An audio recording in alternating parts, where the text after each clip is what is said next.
Chapter 681, Dual Abilities. Chapter 681, Dual Abilities. With only 30 sets of materials remaining, Shifeng did not dare to be careless. A magic device was an assembly of different components. The core component was merely one of 3 parts. If he failed the final assembly, the product would be a failure as well, and the components would have to be scrapped. Shifeng had seen a master forger assemble magic devices in the past. Back then, said master forger only had a success rate of 30%. Even so, a massive number of players eagerly searched out this master forger to help assemble their magic devices for them because other master forgers had less than a 20% success rate. 5 sets of components were required just to assemble a single magic device. Furthermore, each component set, which consisted of 3 individual components, required roughly 10 sets of materials to manufacture. In other words, at least 50 sets of materials were required to produce a magic device. If one were unlucky, they might actually require more than 100 sets. Even an expert player would have to spend a long time to gather 100 sets of raw materials. The coins involved could also put an expert player into debt.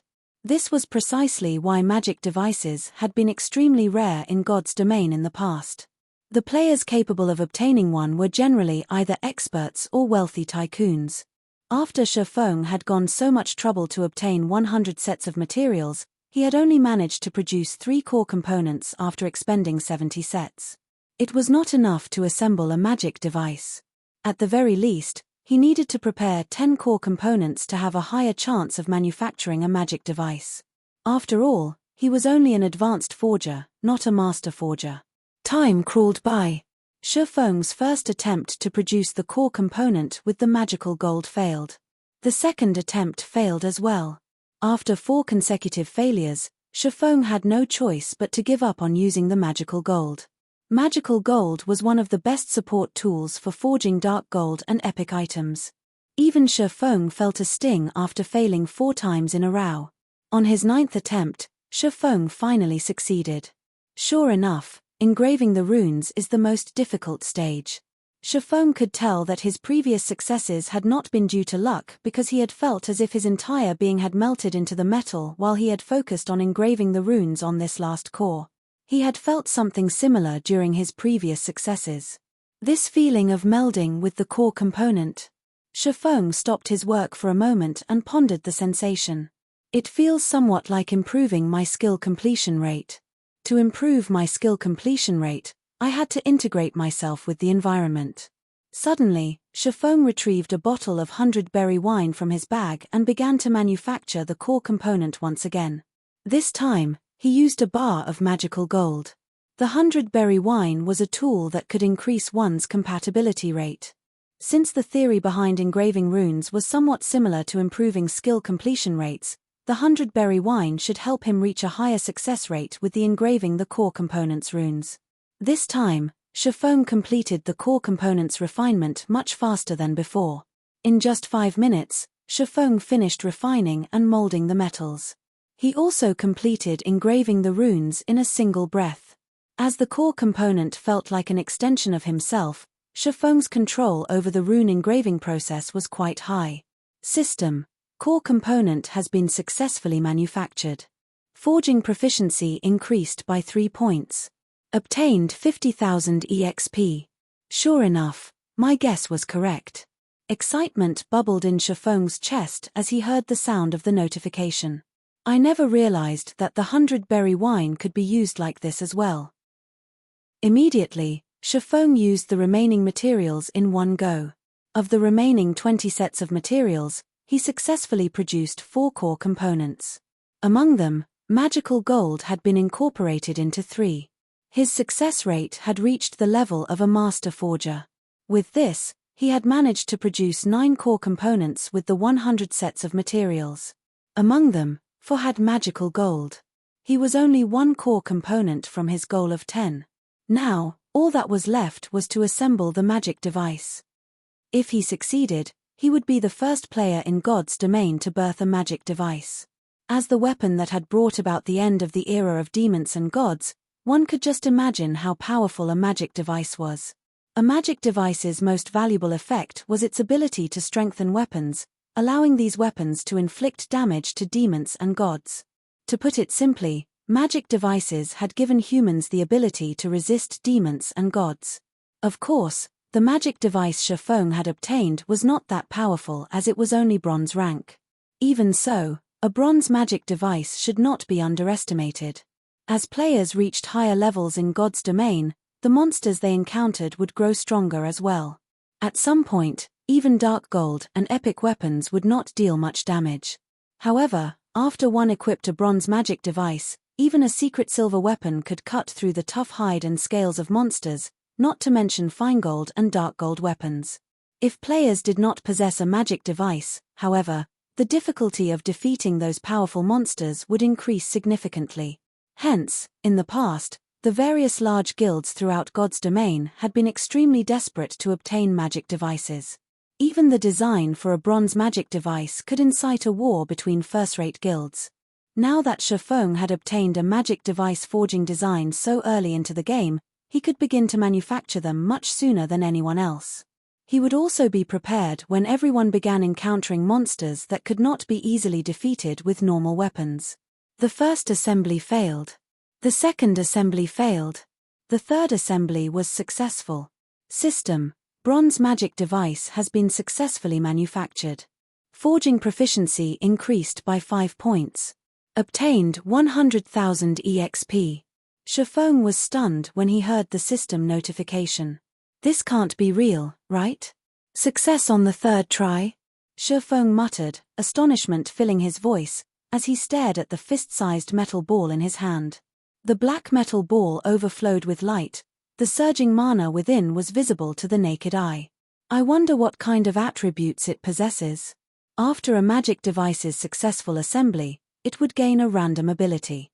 Although the bonus a magic device provided varied in strength, the magic device's basic function would not change. The layer of mana that covered the weapon, or mana blade, was invaluable. This mana blade could interfere with the mana that radiated off a monster's body, thereby weakening its defense significantly and allowing players to inflict damage. Otherwise, a monster's body with that protective layer of mana was tougher than diamond. Even scratching the monster would be extremely difficult, not to mention taking it out. Magic device, bronze rank. Strengthens a weapon, giving it the basic reduced weight effect and weaken target's mana body by 30%. What a pity. Although the weakening effect is quite powerful, the reduced weight effect isn't particularly useful to a one-handed weapon. It would be very useful towards a two-handed weapon though. Shifeng inwardly felt disappointed. Both the Abyssal Blade and Purgatory's Shadow fit him perfectly right now. If they became any lighter, he might not be able to exert his full strength with them. Following which, Shifeng returned to assembling magic devices. 1, 2, 3. As his stock of components dwindled, the sound of a system notification rang by his ears once more. System: bronze magic device has been successfully manufactured. Magical gold's effect triggered. Forging proficiency increased by 5 points. Obtained 100,000 EXP. When Shifeng heard that the magical gold's effect had been triggered, his excitement stole his breath. Originally, he had only used the magical gold to increase the success rate of manufacturing the magic device's core component. Hence, he had not expected the magical gold's effect to trigger. Immediately, Shifeng clicked to inspect the evolved magic device's statistics. Dual abilities. Isn't this a little too much? Shifeng could not believe what he was seeing. A magic device could only strengthen a single attribute. Even the higher-ranked mysterious iron magic device was no exception to this rule. Only the strengthened effects were slightly better. However, the magic device in Shifeng's hands actually offered 2 buffs. Chapter 682 – Power of Magic Device. Chapter 682 – Power of Magic Device. It really is a pity. It would be great if the magic device's rank were a little higher. Shifeng felt both joy and disappointment as he gazed down at the pale silver orb in his hand. The bronze magic device's debuff was average at best. Although it was more than enough against current monsters, it would grow increasingly weaker as the game progressed. Sooner or later, the bronze magic device would have to be discarded for something better. And yet, he had never heard of even a mysterious iron magic device possessing dual abilities. Purely in terms of combat power, the double-attributed bronze magic device was stronger than ordinary mysterious iron magic devices. Only, mysterious iron magic devices posed more of a threat to a monster's mana body. Oh well, one can't have everything. I've already lucked out by manufacturing a double-attributed magic device. I can't get too greedy. Shifeng quickly shifted his focus, and the more he looked at the magic device in his hand, the more he fell in love with it. Magic device, bronze rank. Strengthens a weapon, giving it the basic vibration effect, basic polarizing effect, and weaken target's mana body by 27%. Both the vibration effect and the polarizing effect were considerably powerful additional abilities among magic devices. The previous device Shifeng manufactured only had the reduced weight effect. However, the vibration effect could allow a weapon to emit high-frequency vibrations, allowing it to display astonishing destructive power with each hit. Meanwhile, the polarizing effect could refract light off of weapons, making it difficult for enemies to predict the weapon's trajectory and dodge it effectively. Originally, among the many abilities available, these two were only intermediate abilities. However, when these two abilities were combined, the overall strength the magical device offered increased exponentially. Not only could the magic device make a weapon difficult to dodge, but it could also give the weapon immense destructive power. The combined effects of these two abilities was not the slightest bit inferior to an advanced ability. Magic devices of different ranks generated different abilities. Normally, bronze magic devices could only generate basic or intermediate abilities, with the former having a higher chance. Mysterious iron magic devices could only generate basic or intermediate abilities. Only, it had a higher chance of generating an intermediate ability. Only after reaching secret silver rank could a magic device generate an advanced ability. However, the probability was not very high. Currently, although his magic devices was only bronze rank, it rivaled a secret silver magic device with an advanced ability. How could he not grow excited? However, this was also the reason for Shifeng's disappointment. Advanced abilities were extremely rare. Even in the past, magic devices that possessed advanced abilities had been as rare as a phoenix's feather. The appearance of one usually triggered a rain of blood. I wonder what kind of effects it will have after it is equipped. Shifeng could no longer hold back as he impatiently equipped the magic device on the abyssal blade. The moment Shifeng placed the magic device on the abyssal blade, the pale silver orb transformed into a blob of liquid that seeped into the magic weapon. A small alchemy array then appeared on the sword's hilt. In the next moment, the alchemy array began to absorb a large amount of mana from the surroundings, assimilating it into the abyssal blade and increasing the magic weapon's power. When Shifeng swung the abyssal blade lightly, he saw the sword split into 3 identical blades. With just the naked eye, it was impossible to tell which sword was the real one. When the abyssal blade passed through a corner of the stone platform, the blade easily sliced through the dense stone, leaving behind a surface that was as smooth as a mirror. Amazing. If someone else equipped this magic device and used it against me, I think I would even struggle to block the attack. Looking at the stone platform with its missing a corner, Shifeng was very surprised. The special forging room's stone platform was not an ordinary stone platform. Normally, even a magic weapon could only leave a small scratch. Now, however, Shifeng had effortlessly sliced off the platform's edge. For a moment there, Shifeng had even wondered if he had missed, as he had not felt the slightest resistance when the abyssal blade passed through the stone. If his target had been a secret silver weapon or a piece of equipment, the item might have split in half effortlessly. Shifeng even doubted whether a fine gold weapon could withstand such a frightening, destructive power. Currently, expert players' mainstream weapons were only fine gold rank. If even fine gold weapons could not block his attacks, enemy experts with fine gold weapons would be tantamount to unarmed noobs. How were they supposed to face him? With this strength, I should be able to try Mount Sogar. Although Shifeng had never been to Mount Sogar before, he was not unfamiliar with the top of the world. Now that he had dealt with the most dangerous part of the journey, all that was left was locating Solomon's treasure. Weissman had already given him the map, which had been engraved on the elemental core. However, the map was too simple, and he had no idea where exactly Solomon's treasure was. Fortunately, the map did not lead to a high-leveled area on Mount Sogar. With his current strength, he should be able to cope with the dangers there. Following which, Shifeng tidied up the room and took out the position teleportation scroll. He intended to head to the top of the world immediately. Suddenly, the sound of a system notification reached his ears, indicating that Blackie had sent him a message. Guild leader, Aqua seems to be having trouble. Please head over to the residence in Stone Forest Town quickly. Shifeng froze, slightly surprised. Stone Forest Town had NPC guards to protect it. Unless they wanted to be banished, the various guilds would not stir up trouble. If a guild were banished from Stone Forest Town, they would no longer have a place to resupply or repair. As long as one had a brain, nobody would dare provoke Zero Wing right now. In fact, they should be afraid of the guild. Forget it. Let's see what's going on. Shifeng stored the position teleportation scroll and took out a guild transfer scroll. Currently, the teleportation magic array in Stone Forest Town was still under construction. If players of Zero Wing wished to arrive at Stone Forest Town quickly, their only option was to use the guild transfer scroll. After using one, they would have to wait for an hour before they could use one again. It was far more inconvenient than a teleportation array.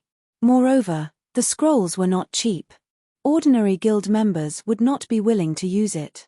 Stone Forest Town, inside the reception room of Zero Wing's guild residence. At this moment, Aqua Rose wore a very ugly expression, flames of rage burning in her eyes. Meanwhile, the two people sitting across from Aqua Rose smiled. Aqua Rose's anger did not affect them in the slightest. Of these two people, one was an indifferent-looking middle-aged man, while the other was a beautiful woman wearing a glamorous purple robe that revealed a large portion of her cleavage. If Shifeng were here right now, he would certainly be surprised. The indifferent man was none other than Twilight Echo's guild leader, Glorious Echo. Guild leader Glorious, don't you think you're going overboard? Aqua Rose asked coldly. Overboard? How is this overboard? I am just offering a kind reminder, Glorious Echo laughed. Although you left Twilight Echo, do not forget that you have yet to dissolve your contract with the guild. If I sue you for breach of contract, can you afford the compensation? I've already clearly stated that I am only a vice leader of Zero Wing. I do not have the authority to allow Twilight Echo to construct a guild residence in Stone Forest Town. I have even less authority to give Twilight Echo half the town, Aqua Rose growled. She had wanted to dissolve her contract with Twilight Echo the moment she first left, but in the end, she had abstained as her family sat on the board of directors of the guild. However, she never would have thought that now. Chapter 683, Cooperation. Chapter 683, Cooperation. Although Aqua Rose had been trying to explain, Glorious Echo acted as if he had not heard a word. With an unsmiling expression, Glorious Echo said coldly, "The conditions I offered are quite generous. You should know that, if not for your family, we would never offer the chance to become a guild elder. We also wouldn't offer triple the price to purchase your shares of Zero Wing in addition to some of Twilight Echo's shares. Or are you telling me that you can afford the severance fee?" As a veteran first-rate guild, Twilight Echo had very few loopholes in its management. In the past, Aqua Rose had been an honorary elder of Twilight Echo. With a considerably high position in the guild, it had only been natural to require her to sign a contract with the guild. She was no exception to this rule even though her family sat on Twilight Echo's board of directors. Now that Aqua Rose had left Twilight Echo and joined another guild, she was in severe violation of her contract. If it were Aqua Rose of the past, the severance fee would not have been an issue with her family's backing. Now, however, since Aqua Rose's family hoped that she would agree to Glorious Echo's conditions, they would not assist with the severance fee. Since the Divine Colosseum had launched, the price of magic crystals continued to climb by the day. In contrast, however, the increased availability was insignificant. As a regional dungeon that produced magic crystals, various guilds throughout God's domain targeted the Stoneclaw Mountains. However, The travel costs for guilds outside of Star Moon Kingdom were ridiculously high. Moreover, without a foothold in the area, these guilds, at most, would be left with table scraps. As the nearest town to the Stoneclaw Mountains, setting aside Stone Forest Town's geographical advantage, the coins and magic crystals it could earn each day was enough to make the various guilds drool. Only, level 150 guards patrolled the town, protecting the guild that owned it. At the same time, there were also the NPC guards that Zero Wings members had recruited. Even a super guild had to stand by and watch, helpless against Zero Wings' defense. From Twilight Echo's perspective, Aqua Rose was the only reason Zero Wing had any power today. Otherwise, it was impossible for a guild without any background, financial strength, or nurturing methods to grow to such a scale within such a short amount of time. Aqua Rose had initially been an honorary elder of Twilight Echo. She was well known in the virtual gaming world, yet she had suddenly joined a nameless and powerless guild. This guild must have offered a relatively high price to recruit her. In addition, with Aqua Rose's current importance to Zero Wing, she would undoubtedly wield a massive amount of authority. Even giving away 90% of the town's lands would be well within her authority, much less allowing Twilight Echo to establish a guild residence in Stone Forest Town. As long as Twilight Echo obtained Stone Forest Town, the guild would have the capital to rise in God's domain. A veteran first-rate guild had an abundance of manpower. Twilight Echo was no exception, with an army of elite players held in reserve. However, it was not easy to nurture a God's domain expert. This process required a large amount of magic crystals. If Twilight Echo could claim Stone Forest Town, then it could farm magic crystals, which would then allow them to nurture a large number of experts. At that time, Twilight Echo would have much higher chances of emerging victorious in the competition over the Storm Empire. Hence, it was a must for Twilight Echo to secure Stone Forest Town. Listening up to this point, Aqua Rose fell silent. She had already had enough when her family had forced a marriage upon her. She had joined Zero Wing and wholeheartedly focused on managing the guild, watching it grow slowly, because she wanted to prove her talents to her family and gain their approval. However, rather than gaining recognition, she was still treated like a tool. Glorious Echo, if you have nothing else to say, you can leave now. You are not welcome here. Aqua Rose no longer bothered addressing Glorious Echo as guild leader, but referred to him by his character name instead. She made sure they knew how furious she was. Since she had joined Zero Wing, she had been very happy. Her time here was completely different from her time in Twilight Echo. She had learned many things during her time in the guild. Chapter 684. Counter to You are others' not qualified. beliefs, it was Zero Chapter Wing that had made her 684. stronger. You are not the other way qualified. around. Guild And leader. they want her to sell out Startled, Zero Wing. Aqua Rose Not turned in to this Chiffon. lifetime. Guilt and Seeing embarrassment Aqua were written Rose's across her determination, face. Glorious Echo's Echo somber was also expression momentarily darkened. stunned. Right, He had I've never forgotten to expected introduce Zero this young Wing's lady guild beside leader me to actually Glorious appear. Echo's He expression quickly suddenly recovered, changed, smiled, with and a introduced smile, himself. He proceeded Good with day, the introduction. Guild leader Black This is Flame. Miss Exemplary I am Willow. Twilight Echo's She guild represents leader, Open Source Glorious Corporation, Echo, and is This is Miss responsible for the Exemplary corporation's Willow, affairs Open Source relating to Corporation's God's domain Exemplary representative, Willow, who wore having a been purple unprepared robe, for only Chiffon's smiled sudden in appearances. response.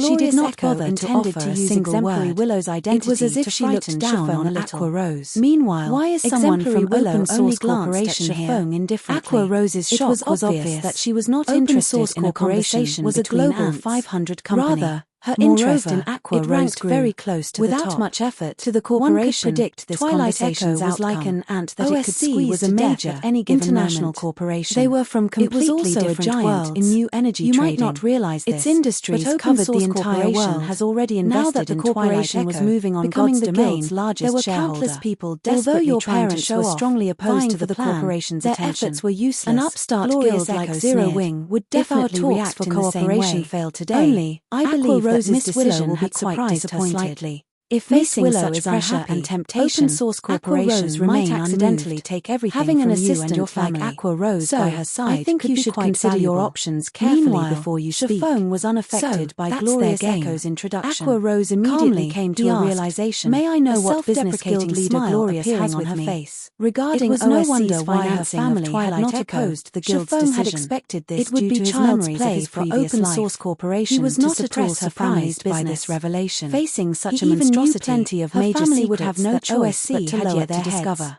This Shifeng's is your best cool and only reaction, option. unsettled Glorious Why must you Echo make a life little. difficult for Upon yourself? hearing the name Open Glorious Source Echo Corporation, advised any softly. guild in God's domain Besides, would introduce we're not themselves just taking carefully Stone to win Forest exemplary Town's willows land for favor. granted. Yet, We are without offering your offering a guild single leader a greeting, satisfactory Shifeng price. forged ahead and If you can asked for the persuade reason him to behind hand his over visit. Stone Forest Town, Does he not then know I assure about you OSC? that not only will you Glorious become a Echo director of was Twilight inwardly Echo, stunned, but Black Flame will also Immediately, receive he said, shares of the guild guild leader and become a Black Flame, director with you. Open Source With Corporation OSC's is a investment, major, Zero international Wing will quickly corporation. become the The number one guild corporation in has Starmouth both funding Kingdom. and connections Wouldn't in this be a abundance. better result? Currently, Taking the a deep corporation breath, has taken a Aqua liking Rose to said Stone resolutely, Forest Town and Glorious wishes to Echo, purchase stop it. dreaming. Hence, I will we've never sought agree out to your Aqua offer. to discuss the She would conditions never of the betray purchase. the guild. Since Although guild she leader felt Black sorry for Flame her has made a family, she personal believed appearance that, by our relying on her own negotiations will be abilities, much simpler. even if her Guild family's leader business Black went Flame, under, she state could your help her price. family flourish As even long as more it is than before. appropriate. Good, I believe very that good. OSC will agree to your Glorious terms. Echo applauded. Exemplary Willow However, nodded in his conjunction expression while with doing Glorious so Echo's was exceptionally grim. Although she With had a just chilling come into tone, contact he with said, God's domain, since you do not she know already what's had good a relatively for you, good I'll move this understanding of discussion to Stone your Forest guild Town's leader. importance. I believe he She will had be to far admit more that it was understanding. surprising that a You mere better not upstart regret guild your had decision. obtained such a town. No guild could I ignore see. the temptation Shifeng of receiving He OSC's then looked at investments. Glorious Echo, As long as saying, Black then, Flame was a guild reasonable leader man, Glorious, he would you beg may to leave have now. Open Source Corporation become the Glorious major Echo shareholder was of Zero momentarily Wing. stunned. Are you looking What do for you me? mean?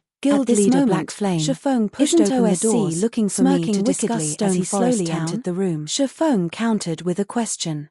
Then, why are you still here, Guild Leader Glorious? Glorious Echo sputtered, utterly speechless. From the side, Aqua Rose could not help but giggle. To her family, OSC was the largest source of pressure, not Glorious Echo. If she could settle a deal with the corporation, she could relieve that pressure on her family. Miss Willow has only recently been introduced to virtual reality games, and there are still many things she does not understand. As the leader of the guild under the corporation's management and someone who possesses a wealth of experience regarding the virtual gaming world, it is my responsibility to help Miss Willow with the negotiations, Glorious Echo explained coldly. Since that is the case, I'll just tell you my price for Stone Forest Town, Shifeng laughed. Raising his index finger, he said, I'll take a little loss on this trade and settle for 10% of Open Source Corporation's shares. As Shifeng's words fell, the room became utterly silent. Aqua Rose's little mouth hung open as she stared at Shifeng. His demand had gone beyond greedy. This was outright insane. Meanwhile, Glorious Echo as well had thought he had misheard for a moment. As for exemplary Willow, she snapped her frosty gaze towards Shifeng. Guild leader Black Flame, your joke is not funny at all, Glorious Echo said in a somber tone. Even 1% of Open Source Corporation's shares could purchase multiple Zero Wings, much less 10%. Why do you say that, Guild leader Glorious? Pointing at Stone Forest Town through the window, Shifeng said earnestly, Stone Forest Town is the nearest town to the Stoneclaw Mountains. Meanwhile, the Stoneclaw Mountains is a dungeon rich with magic crystals. I don't believe I need to inform you of this item's importance. Since you wish to purchase Stone Forest Town, this would be equivalent to cutting off Zero Wing's path of development. I only want a few Open Source Corporation's shares, so how is that excessive? Since Guild Leader Glorious doesn't qualify to make this decision, please look for someone who does to speak with me. You should know that I am a very busy man. If I make an appointment with every random nobody to discuss business, I won't even have any time to rest. Insulted, Glorious Echo's vision went red as he even considered Shifeng's murder. Shifeng had actually dared to humiliate him publicly, calling him a random nobody. Even super guilds were not so bold. Meanwhile, Aqua Rose could not hold back her laughter. The guild leader of the almighty Twilight Echo had actually been humiliated to the point where he could not offer even a word of retaliation. This was the first time Aqua Rose had seen such an ashen expression on Glorious Echo's face. This comic moment relieved much of her pent-up frustration. However, Aqua Rose realized that Shifeng was currently venting for her, and her heart could not help but warm at this sight. Guild leader Black Flame, are you being serious? Finally, exemplary Willow spoke. However, her tone was extraordinarily cold. She could not believe that the guild leader of such a tiny guild would actually dare to underestimate OSC. Although exemplary Willow had not said anything threatening, the room's atmosphere grew heavy with tension. Even Aqua Rose struggled to breathe. This was the aura of someone who had always stood at the top of the world. Despite being unimaginably weak, she could still make a top-tier expert like Aqua Rose feel anxious. If Shifeng answered poorly, the consequences would be unimaginable. At this moment, Aqua Rose was somewhat regretful. She should have stopped Shifeng. At the very least, she could have prevented this. However, as if Shifeng was without a care in the world, he nodded leisurely and responded, "Of course. I am always a man of my word." Although Shifeng was not loud, everyone in the room could hear him clearly. Insane. This person was insane. Glorious Echo's previous anger vanished, replaced by shock. With astonished eyes, he stared at Shifeng. Shifeng had just intentionally provoked an international corporation just to help Aqua Rose get revenge. Just how ignorant must one be to carry out such an action? "Very well. I will convey your price to my superior," exemplary Willow said indifferently. She then turned to Glorious Echo, commanding, "Let's go." Chapter 685, New Continent.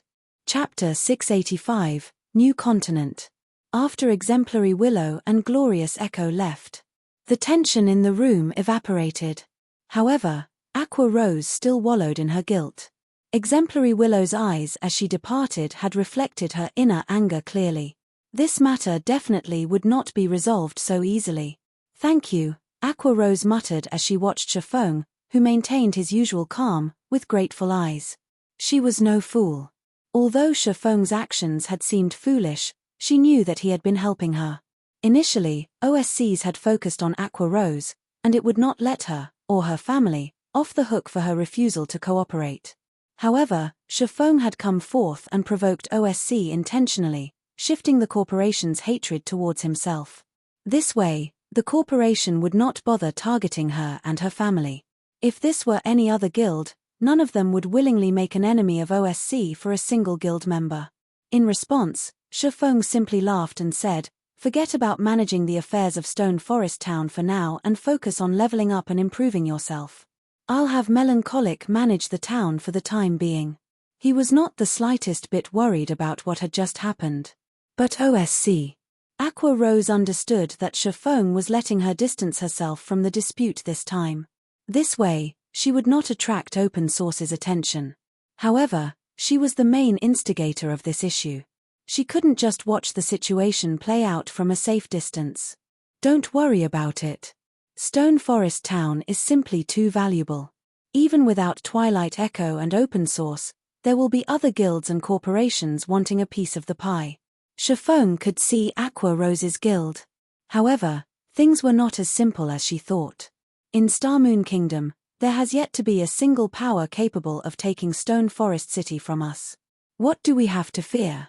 The intense competition in God's domain far surpassed every virtual reality game before it. Although Shifeng did not know the reason for God's domain's popularity, as someone who had experienced it before, he was fully aware of the dangers that came with taking over Stone Forest Town. And sooner or later, these dangers would erupt. Hence, rather than sitting still and waiting for their deaths, they might as well take the initiative to land the first blow.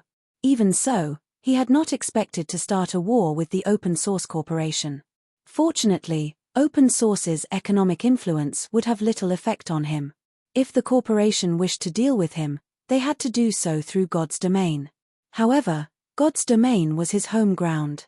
It would not be so easy for Open Source obtain victory. Both the guild and I need to grow stronger as quickly as possible. Shifeng's hunger for obtaining Solomon's treasure increased. If Solomon's treasure was related to Solomon's sword, he might actually be able to get his hands on the legendary weapon. With his current strength, his effect in a massive war between guilds was limited. Against an alliance of multiple guilds, he was insignificant. However, if he had Solomon's sword, he could attempt to replicate Mage God Gaia's achievement of hunting and butchering the various large guilds. Following which, Shifeng passed on Stone Forest Town's management to Melancholic Smile and Blackie, while Aqua Rose led the Dark Gods Legion to grind in the Stoneclaw Mountains. Meanwhile, Shifeng retrieved a few magic scrolls and life-saving items from the guild warehouse. He then traveled to the top of the world to complete his quest. In reality, the top of the world was a new continent with a very high altitude. The map engraved on the elemental core showed that Solomon's treasure was hidden on Mount Sogar, one of this new continent's regions. Fortunately, Mount Sogar was not a very high-level region. It was only a level 40 to level 60 map. Although Shifeng was only level 32, with the top-tier equipment he had, it was not impossible to explore the place. In the snow-covered forest around Mount Sogar, space suddenly ruptured. In the next moment, a pitch-black figure jumped out of the spatial crack. Is this the top of the world? Shifeng took a deep breath as he observed his surroundings. The air was extremely thin here. Moreover, the gravitational pull was intense. The gravity here was at least 3G. The temperature was also below 20 degrees Celsius. The environment was harsh. After God's domain underwent its third evolution, the gravitational system was only one part of the system upgrade. Air density and temperature would also affect a player's combat power. The effect of temperature on players was not significant as players only needed to acquire some resistance to counteract the effects. As long as one had 20 points of ice resistance, they would not find the low temperature uncomfortable. If one could not withstand the cold, they also had the option of wearing some warm clothing. The thin air, however, would impact a player's combat power significantly. In a low-oxygen environment, the more players fought, the more rapidly they would burn through their stamina. Players without stamina had no combat capabilities at all. In other words, players would not be able to fight for a long time in a low-oxygen environment. It was highly possible that they would lose the ability to fight in the middle of a battle. Growl. The powerful sound waves immediately attracted the attention of the nearby wild beasts. A moment later, these wild beasts answered with their own deafening roars. Snow Lion, Wild Beast, Elite Rank. Level 42. HP 180 000 180 000. At this moment, a total of 5 white-furred snow lions appeared around Shifeng, surrounding him, their amber eyes radiating a fierce bloodlust. These monsters sure are powerful. Despite being only elite rank, their bloodlust is so strong. This place really isn't meant for ordinary players. Shifeng chuckled as he unsheathed the abyssal blade. If any other expert stood in his place right now, the snow lions would likely devour them. Fortunately, Shifeng was no ordinary expert. Growl. At the sound of a low roar, a snow lion dashed forward and bit down at Shifeng. Almost as if they had planned their attack, the other 4 lions took the opportunity to circle to Shifeng's back. Scram. Shifeng struck at the snow lion's head, the abyssal blade colliding with one of the monster's fangs. Dang. So tough. Shifeng felt his hand go numb when the abyssal blade stuck the snow lion's fang. However, the snow lion that attacked Shifeng had not fared any better than Shifeng as the impact sent it flying. Its ivory fang also sported a deep gash. The abyssal blade had nearly chopped off the snow lion's fang. However, the snow lion only suffered minus 424 damage from the attack. To its 180,000 HP, that damage was practically negligible. Shifeng then spun and sent a slash to his back, the black streak of light slashing at the 4 oncoming snow lions. The snow lions' hides were far more tender than their fangs. Very easily, the abyssal blade sliced through the lions' hides, leaving behind a bone-deep gash. However, the attack only dealt slightly more than minus 1,200 damage to each of the 4 lions. Why is their defense so high? Shifeng was surprised. Previously, seeing as his attack had landed on the snow lion's fang, he thought the low damage was reasonable. However, even after his blade bit into the monster's flesh, he had only managed to deal over minus 1,200 damage.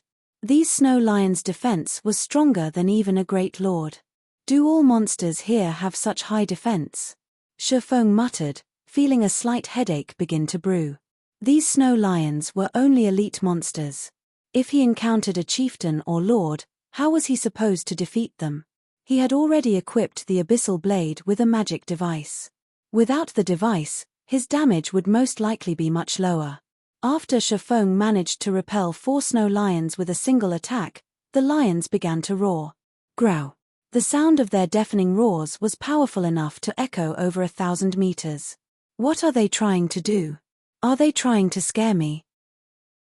Shifeng could not help but smirk at the roaring snow lions. None of them showed any signs of attacking at this moment. However, just as Shifeng intended to finish these monsters off, he detected movement in the surrounding forest. The ground began to tremble, and soon, he noticed the towering trees fall, one after another. Suddenly, a massive snow lion that stood over 5 meters tall emerged from the forest, a long, sharp horn protruding from his forehead. HP 400004000000.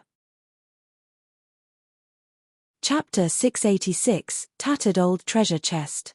Chapter 686, Tattered Old Treasure Chest. They summoned a companion. Shifeng frowned as he saw the Lord-ranked One-Horn Lion King. Monsters at the top of the world were already much stronger than monsters one normally found in Star Moon Kingdom.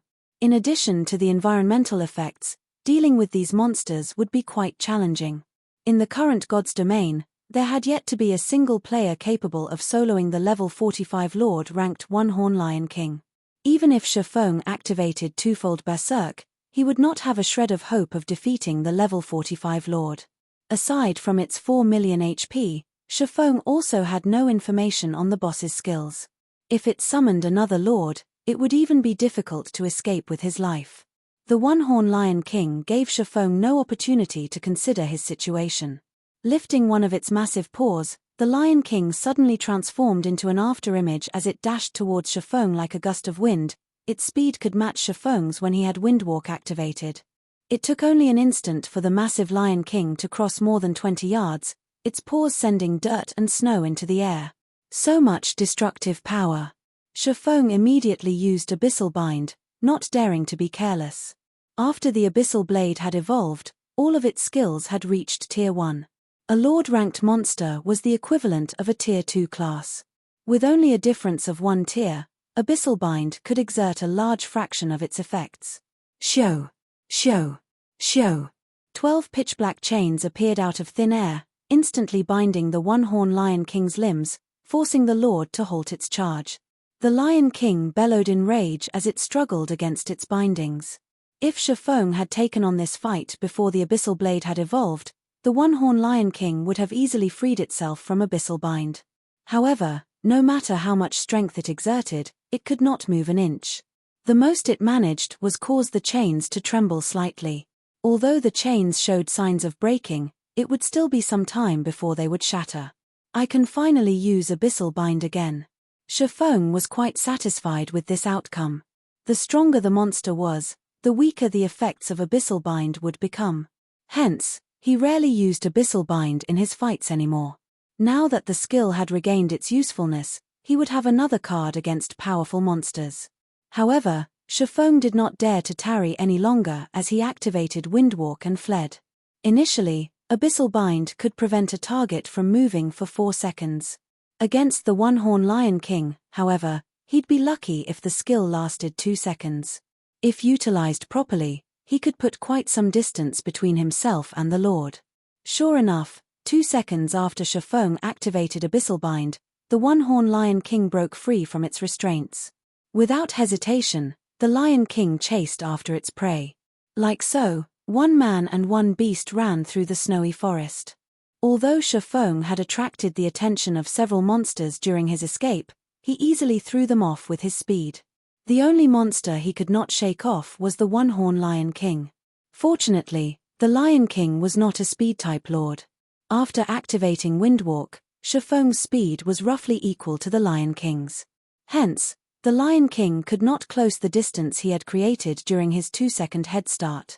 It won't do to continue running like this. I haven't seen any flying-type monsters so far, so it should be fine to use Wind Rider. While Shifeng fled, he searched for any movement in the air. The ability to fly was a massive advantage against monsters. However, as players reached higher levels, many high-level maps would also contain flying-type monsters. If players encountered such a monster, escape would not be an option. They either defeated the flying monster chasing after them or said monster claimed their life. It would take a miracle to escape from a flying monster. The top of the world was known for being an area that only experts could challenge. One would find it difficult to survive even the low-level regions of this place. Fortunately, Shifeng also had the 7 luminaries ring. He considered himself to be someone who was quite good at escaping. However, even Shifeng did not dare to use his skills at the top of the world casually, as a single misuse might get him killed. After confirming that he saw no threat above him, Shifeng activated Wind Rider and soared into the sky. Meanwhile, the one-horn Lion King could only roar in frustration as it watched its prey escape its clutches.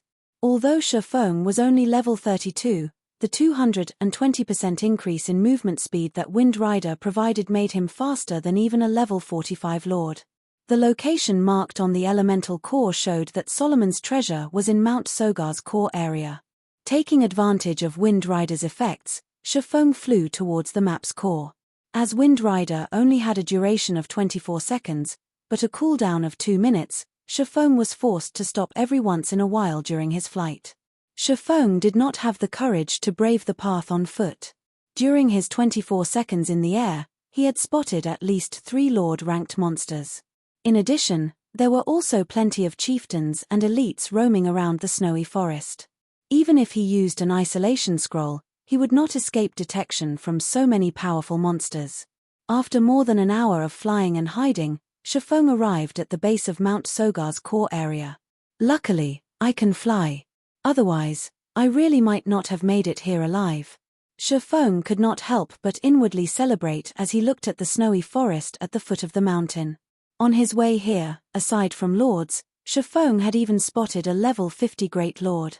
With Shifeng's current standards, without flight, he would never escape a Great Lord. After arriving at the foot of the mountain, Shifeng refused to use Wind Rider to fly up the mountain itself. The top of the mountain was flying-type monsters' territory. If he accidentally caught the attention of one of these monsters, he would be in trouble big time. Following which, Shifeng used an isolation scroll and carefully proceeded along the stone steps up the mountain. After arriving at Mount Sogar's heart, the monsters he encountered were level 50 at the very minimum. Shifeng was merely level 32. With such a huge difference in levels, monsters could easily perceive his presence from a long distance away. Although he could reduce his presence with an isolation scroll, if he wanted to avoid detection, he would still have to maintain a distance of roughly 80 yards from these monsters. Fortunately, that distance was still well within his range of sight, so he could easily hide. The path up Mount Sogar was very narrow and surrounded by steep cliffs. Not only was it very difficult to hike up the mountain, but there were also groups of stone apes patrolling the path. Unfortunately, there was only a single path up the mountain. Level 50. HP 300 000 300 000. By itself, the stone ape was no threat to Shifeng. In fact, he could easily handle 3 or 4 of these elite stone apes simultaneously. However, when a stone ape guard accompanied the group, the situation was largely different. Level 50. HP 2 800 0002 800 000. On his way up the mountain, in order to avoid the patrolling stone apes, Shifeng hurriedly hid inside a small cave on the steep hillside. Oh! A secret silver treasure chest. A light shone in Shifeng's eyes. The small cave was only the size of a room. Meanwhile, a tattered treasure chest sat in the deepest part of the cave, giving off a faint silver glow from on top of a thorn and moss-covered stone platform. In God's domain, even common treasure chests were a rare sight, not to mention secret silver-ranked ones. The loot one could obtain from a secret silver treasure chest was much better than even the loot from a lord-ranked boss. He was truly lucky to stumble upon one by accident shortly after arriving at Mount Sogar. However, as a precautionary measure, Shifeng activated omniscient eyes to search for traps inside the cave. In the past, countless players had lost their lives by triggering a trap due to their momentary excitement of discovering a treasure chest. Under the probing of omniscient eyes, Shifeng noticed a magical fluctuation from beside the stone platform. Taking a closer look, he discovered a magic array carved into the cave wall. Only, The thorns and moss covering the wall had obscured the magic array. Fortunately, under the perception of omniscient eyes, these simple obstructions were no different than transparent glass. Sure enough, there's a magical trap. Shifeng laughed as he activated Phantom Kill. He then had his doppelganger stand at the cave's entrance while he ran towards the treasure chest. Chapter 687, Tier 3 Magic Scroll. Chapter 687, Tier 3 Magic Scroll. There were many types of traps in God's domain, and any one of these traps could finish a player off easily. The simplest traps were the ordinary, physical traps. Most players could resolve these traps. A slightly more advanced trap was a magical trap. Even experts could lose their lives to these traps if they were not careful. The most advanced traps were challenge traps. When triggered, challenge traps would seal players inside a barrier. Players were then required to undergo a challenge, and only after they cleared the challenge would they obtain the reward.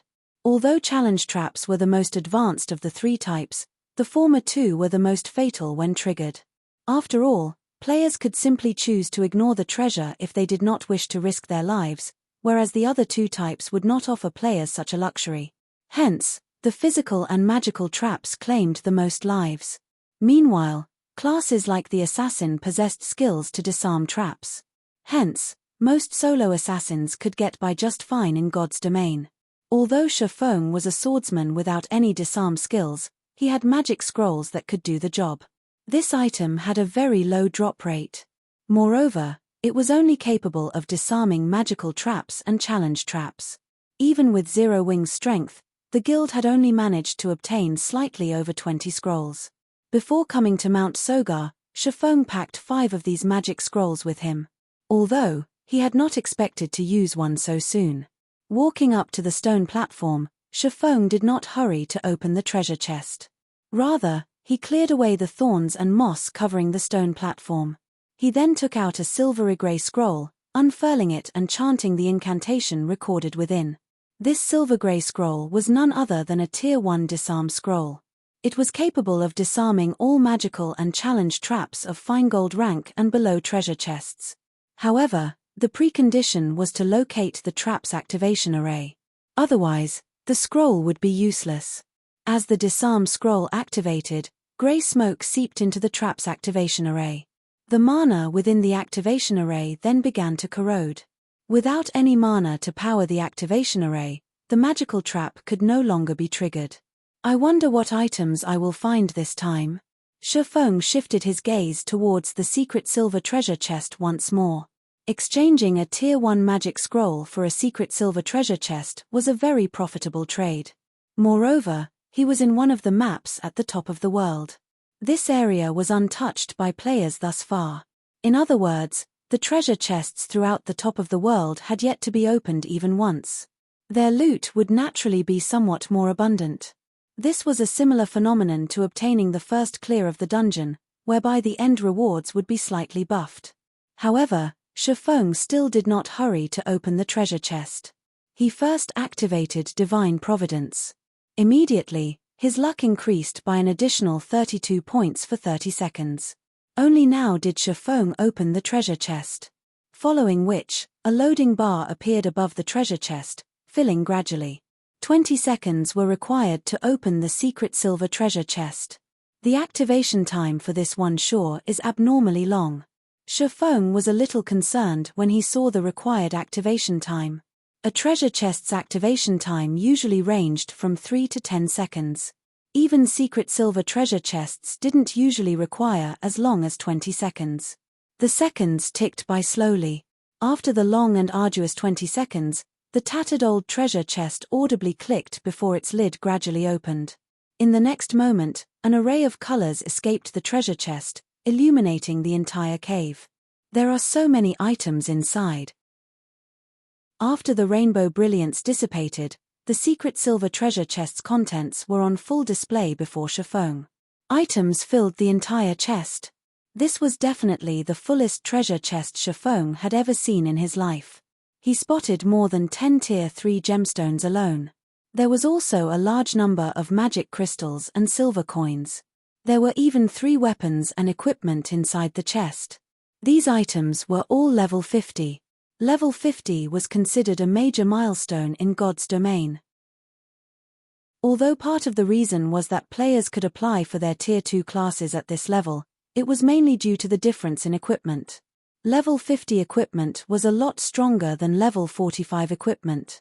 Originally, the attributes on a piece of level 40 secret silver equipment was roughly the equivalent of a piece of level 45 mysterious iron equipment. Only, the latter had slightly higher defense.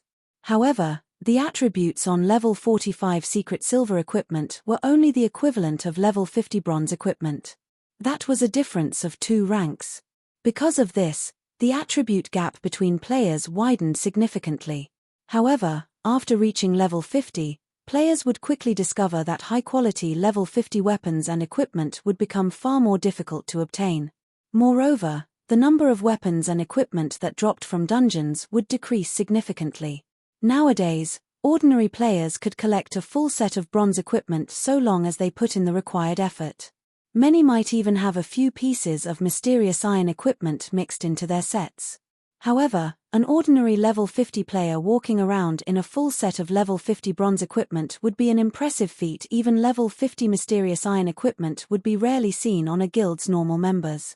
Only elite guild members could barely scrape together a full set of mysterious iron equipment. One could just imagine how difficult it was to obtain level 50 equipment of high quality. Currently, of the 3 pieces of level 50 equipment inside the treasure chest, 2 were secret silver rank, and 1 was fine gold rank. He had truly hit the jackpot this time. However, the item that demanded Shifeng's attention was a pale gold scroll. Even though the scroll sat quietly inside the chest, the frightening amount of mana radiated distorted the surrounding mana. If the scroll were activated, who knew what kind of power it could display? This was an effect that only Tier 3 magic scrolls or above could display. Tier 4 magic scrolls were as rare as a phoenix's feather throughout God's domain. If sold, it could fetch for an astronomical price. However, nobody would be so foolish as to actually sell a Tier 4 magic scroll. Meanwhile, although Tier 3 magic scrolls could not compete with Tier 4 magic scrolls in terms of rarity, each scroll was still considered a strategic item to a guild. Outside of an emergency, guilds would never consider using their Tier 3 magic scrolls. I wonder what kind of Tier 3 spell it contains. Shifeng eagerly picked up the pale gold scroll and examined it. Forcibly upgrades the tier of a skill by 1 tier up to a maximum of Tier 3. Cooldown, 1 hour. Uses remaining, 30. After reading the introduction, Shifeng was momentarily stunned. A magic amplification scroll was no less valuable than an epic item. To ordinary players, this scroll could forcibly improve their skills by a single tier. This scroll could provide a miraculous impact if used at a critical moment. For example, in a battle between 2 players who could both use only Tier 1 skills, if the losing player could suddenly amplify one of their skills to Tier 2, it could turn the tide of battle. When fighting bosses, the control effects of a Tier 1 skill was incredibly limited. However, the skill would display a marked difference at Tier 2. And yet, this was still not the magic amplification scroll's greatest function. Its true purpose lay in summoning. It was particularly useful to the summoner class. A Tier 1 summoner could, at most, summon a Tier 1 monster to fight for them. After using magic amplification on their skills, however, they could summon Tier 2 monsters. As for Tier 2 summoners, they could summon Tier 3 monsters. A Tier 3 monster was the equivalent of the Great Lord rank. Whether it was out in the fields, a dungeon, or a PvP battle, having a Great Lord ranked monster by one's side would provide massive advantages. One such monster could easily decimate an army of 10,000 players. Although I'm not a summoner, I have the Bible of Darkness. I wonder if the magic amplification scroll will have any effect on it. When Shifeng thought about the possibility of summoning a Tier 3 demon, he could not help but grow excited. If he could summon a Tier 3 demon, he would have a much easier time searching for Solomon's treasure. With the assistance of a Tier 3 demon, he could easily defeat even a group of chieftain-ranked stone ape guards. Chapter 688, Tier 3 Overlord. Chapter 688, Tier 3 Overlord. Setting aside the Tier 3 magic scroll, Shifeng stored the remaining items from the treasure chest in his bag. He then carefully took out the Bible of Darkness. You must succeed. Shifeng was not absolutely confident in being able to summon a Tier 3 demon. After all, the Bible of Darkness was a fragmented legendary item. It was not an easy task to upgrade the skill of a fragmented legendary item. Even with a Tier 3 magic scroll, the likelihood of success was low. Unfurling the magic amplification scroll, Shifeng began to chant its incantation. Suddenly, the mana in the cave went berserk.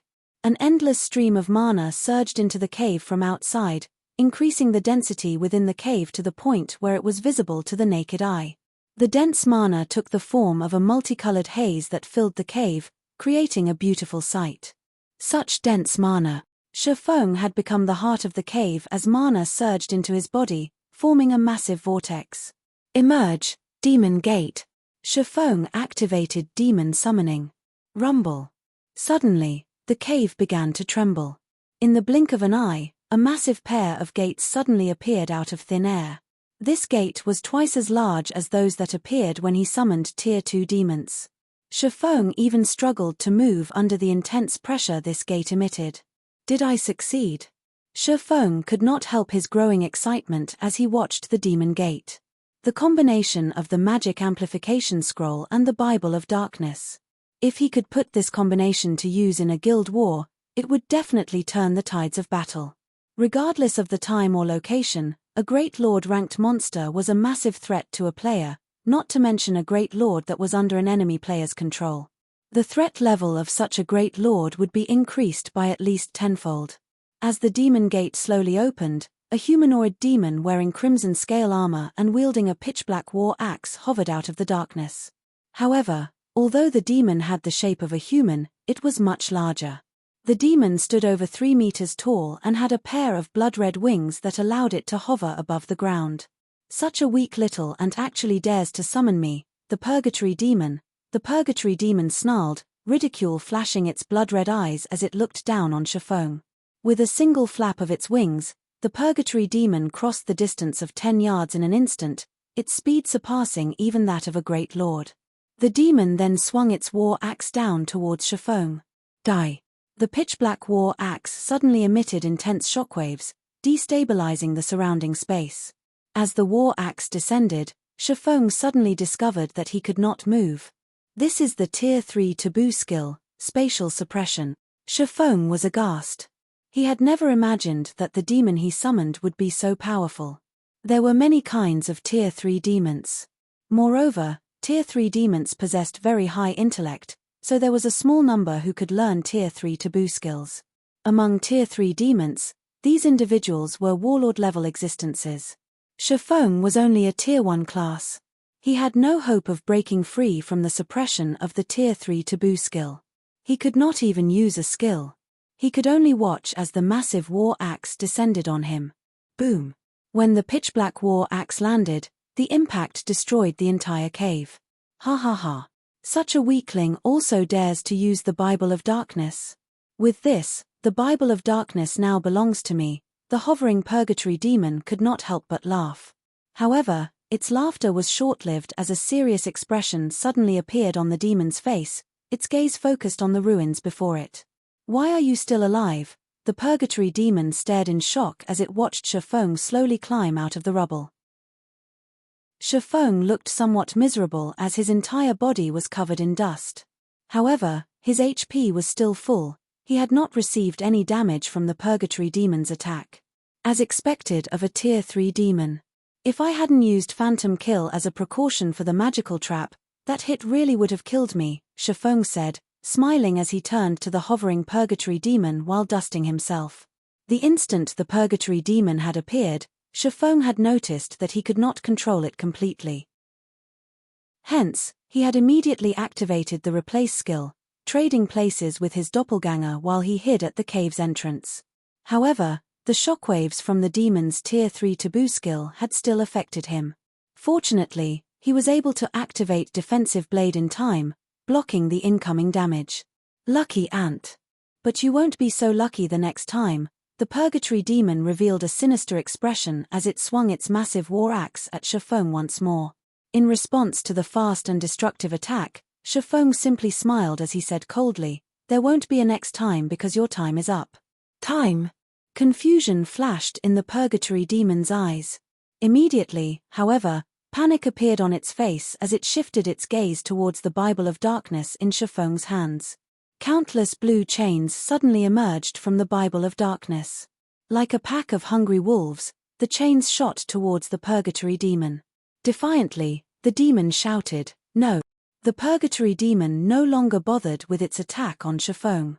Instead, it was now fled from Shifeng with all its might. However, even if the Purgatory Demon was fast, it could not outrun the blue chains. The blue chains instantly pierced through the demon and wrapped around its body, sealing its movements completely. It could only whimper and mourn painfully as it lay on the ground. After a few seconds of whining, the Purgatory Demon's spirited eyes dimmed. As if it had become a walking corpse, the demon slowly stood up from the ground and looked at Shifeng as if waiting for a command. The blue chains binding the demon began to fade. That was close. Luckily, I used my doppelganger to buy some time. Shifeng finally released out a sigh of relief as he saw the Purgatory Demon's lifeless eyes. The Tier 3 demon was finally under his control. It was possible for a summoned creature to rebel. However, the chances of a rebellion were determined by the summoner's strength. Currently, Shifeng was merely a Tier 1 player. If he used a Tier 3 magic scroll to forcefully summon a Tier 3 demon, the chances of a rebellion were quite high. Meanwhile, when a summoned creature rebelled, its first target would be its summoner. Of course, there was also a method to end a rebellion. For example, the Bible of Darkness was capable of eliminating a summoned demon's consciousness. However, time was required to do so. After killing the summoned creature's will, it would become a puppet without any trace of autonomy. This would make it very difficult to control the summoned creature, sharply reducing its combat power. Normally, after a creature was summoned, the summoner only needed to transmit simple commands. The summoned creature would then carry out the commands automatically. However, after becoming a puppet, the summoner would have to split a portion of their consciousness to direct the summoned creature's every movement. This would, in turn, impact the summoner's own combat power. Most importantly, after a summoned creature lost its consciousness, players would face great difficulties when using the monster's skills. When a monster was self-aware, it could achieve 100% of its skills' effects. For players who had never used any of the summoned creature's skills before, in addition to splitting their focus on controlling the monster, it would be a miracle if they exerted 50% of the summoned creature's skills' effects. However, Shifeng couldn't care less right now. Compared to a turncoat Tier 3 demon, a puppet Tier 3 demon was far more useful. Although having to control the demon manually would greatly reduce its combat power, it was better than nothing at all. I wasn't able to check its attributes before because it wasn't under my control. I wonder just what kind of attributes the Tier 3 Purgatory Demon possesses. Shifeng was very curious about the Tier 3 demon's attributes. The fact that it could use a Tier 3 taboo skill showed that it was much stronger than ordinary Tier 3 demons. Chapter 689 Astonishing Leveling Speed. Chapter 689 Astonishing Leveling Speed. So many skills. Upon opening the Purgatory Demon's attribute panel, Shifeng discovered a list of tens of skills. Among them, there were 3 Tier 3 skills, one being the Tier 3 taboo skill. The remaining skills were all Tier 2. The Purgatory Demon had more skills than an ordinary player. Moreover, the majority of its skills were AoE skills. The demon could play a huge role in a group battle.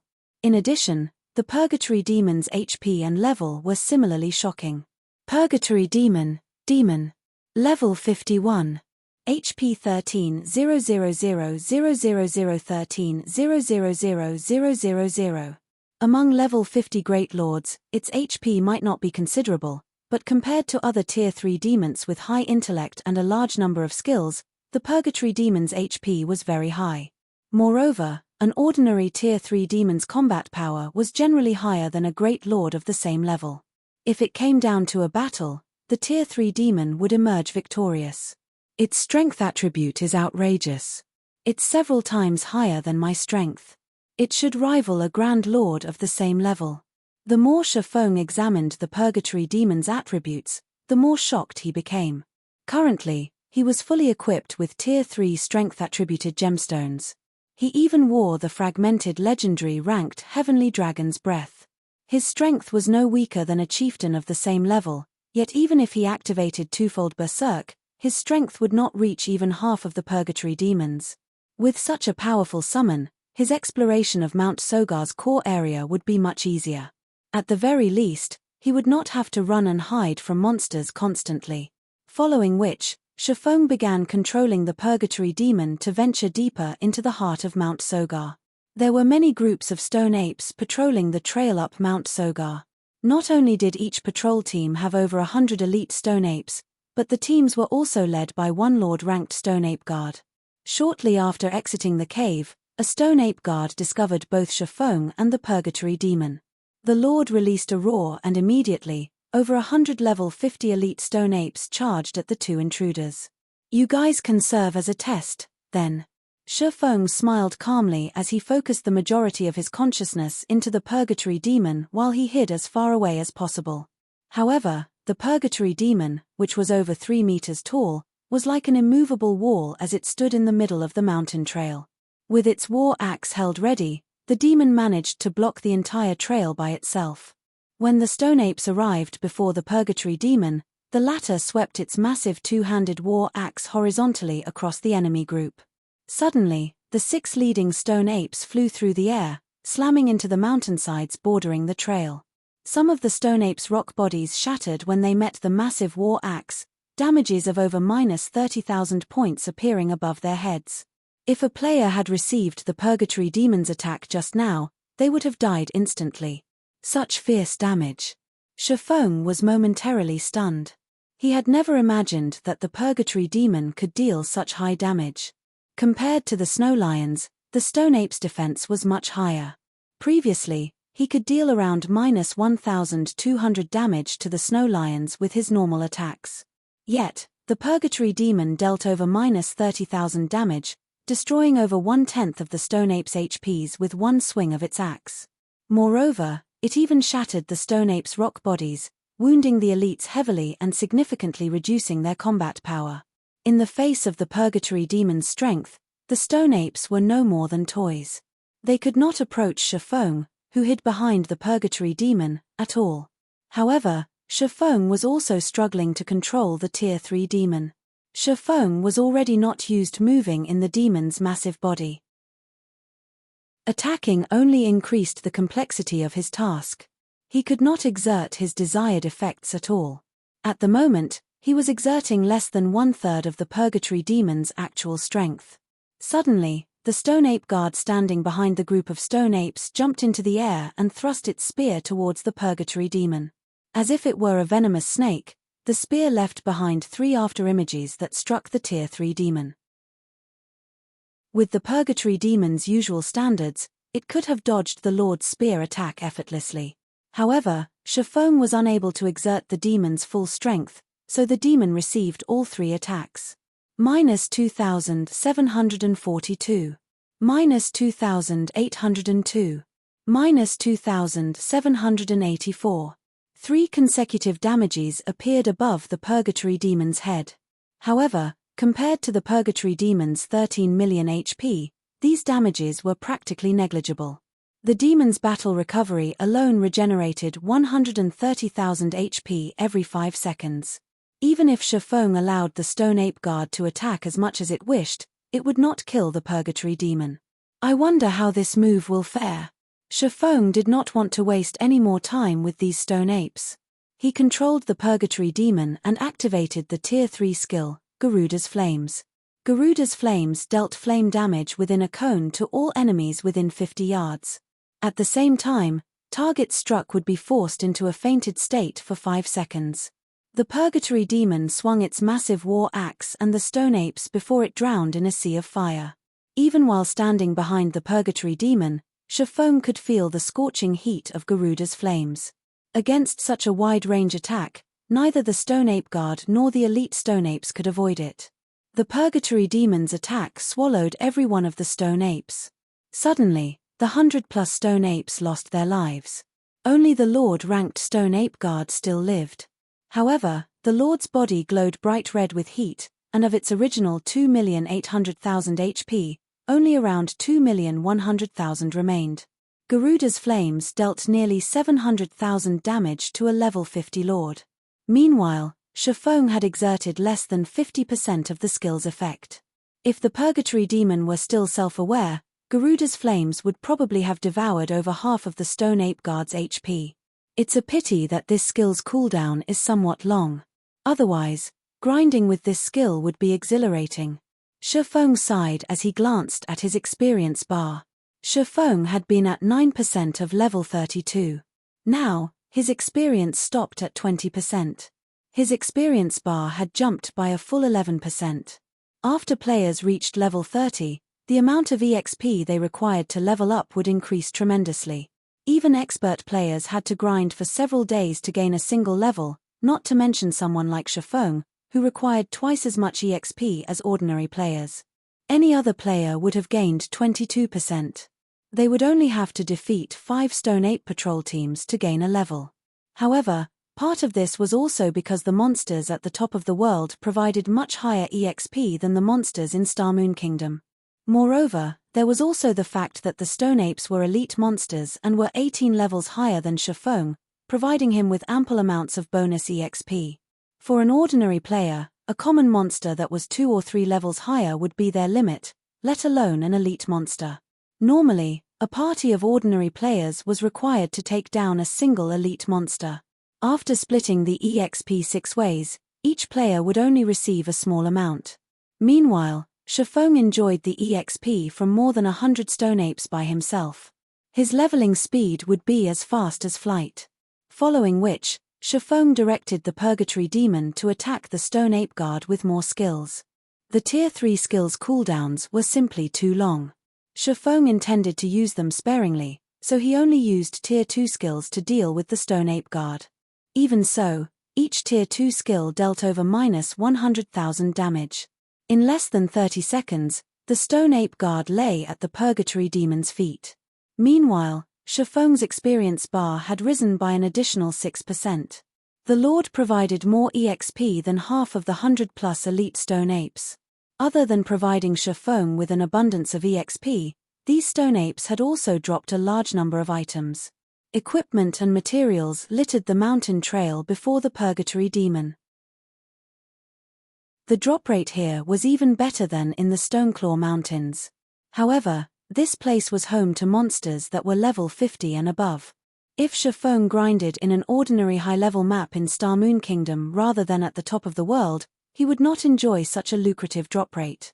However, Mount Sogar possessed a large number of powerful monsters.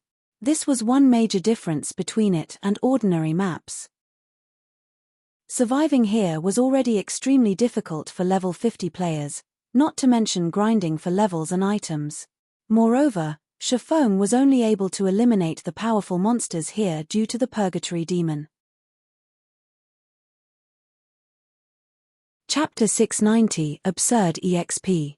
Chapter 690 Absurd EXP. The top of the world is pretty nice. It's no wonder why those experts in the past tried so hard to come here. Shifeng sighed contentedly after he finished organizing the loot. Among these drops, there were several dozen pieces of level 50 equipment, 2 of which were mysterious iron rank, 16 were bronze rank, and the remainder were common rank. After reaching level 50, even elite monsters rarely dropped bronze equipment. Only chieftains would drop bronze equipment with a 100% certainty and had the chance to drop mysterious iron equipment. As a result, players would have a far more difficult time obtaining level 50 high-quality equipment. To make matters worse, the final bosses of level 50 hard mode party dungeons were only chieftains. Only Hell mode had Lord-ranked final bosses. However, how many ordinary parties were capable of conquering Hell mode party dungeons? Moreover, bosses' drop rates declined sharply after level 50. A boss that would drop 6 or 7 items at lower levels would only drop 1 or 2 items after reaching level 50.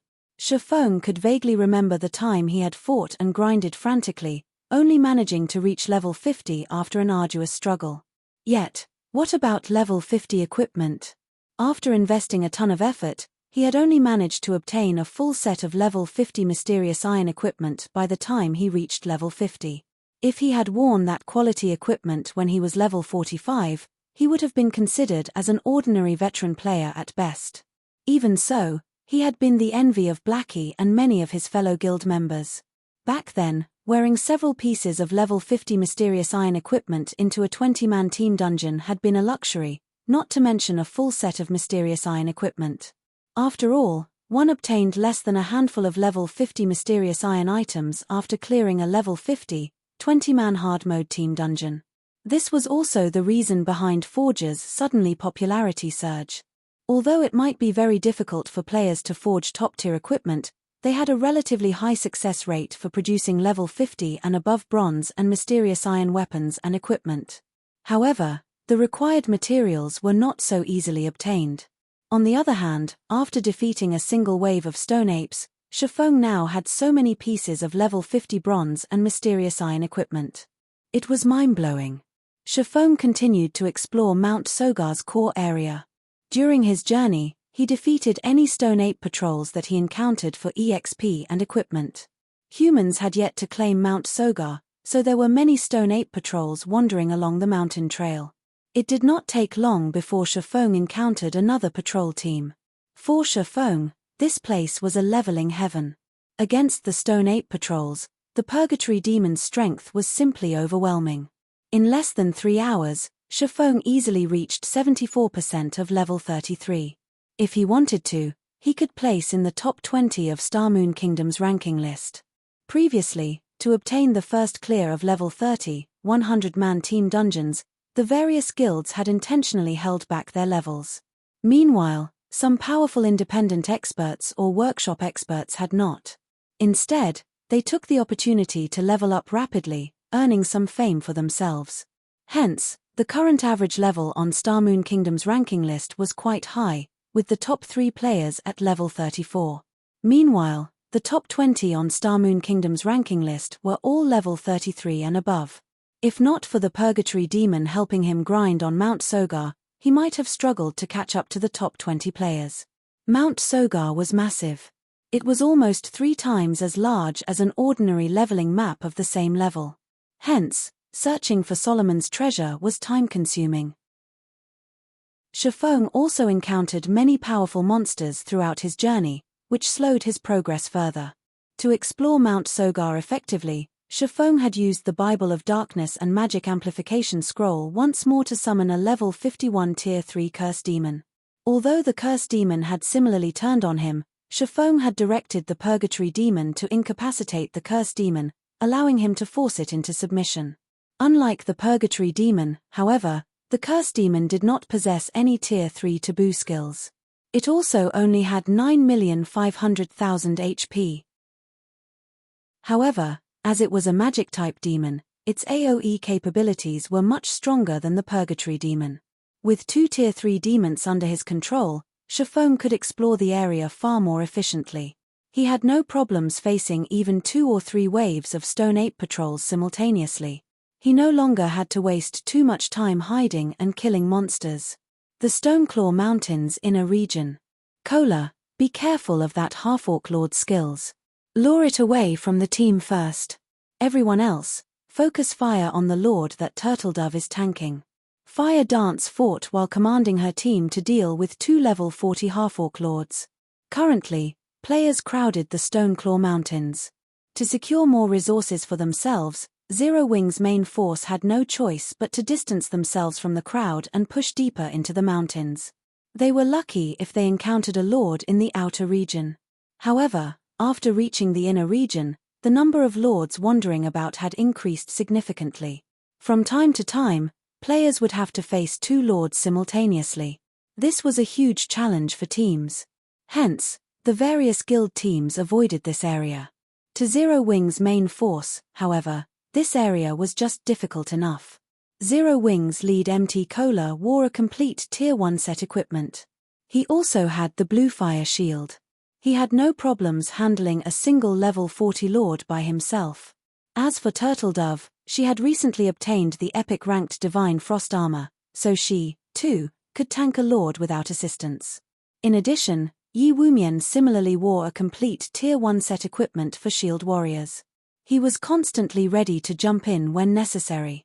If the MTS had no issues, there was no need to mention the team's DPS.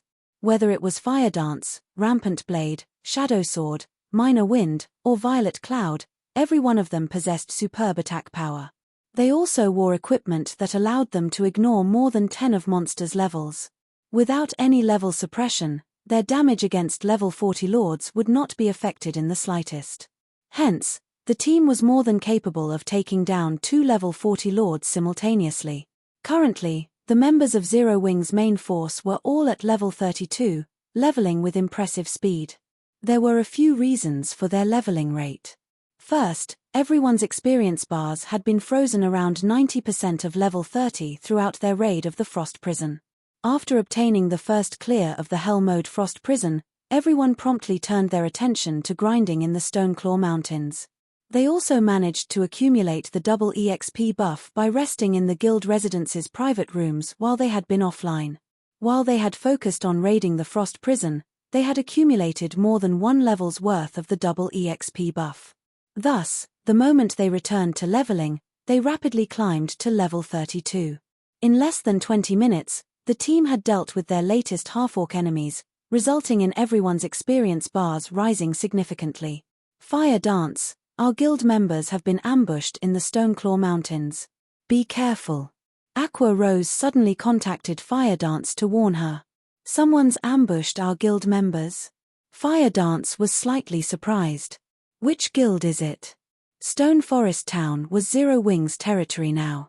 For someone to dare target Zero Wing's members in the Stoneclaw Mountains, they were simply asking to be banned from the town. I don't think that it's a guild. The ambushed members reported that their attackers had not worn any guild emblems.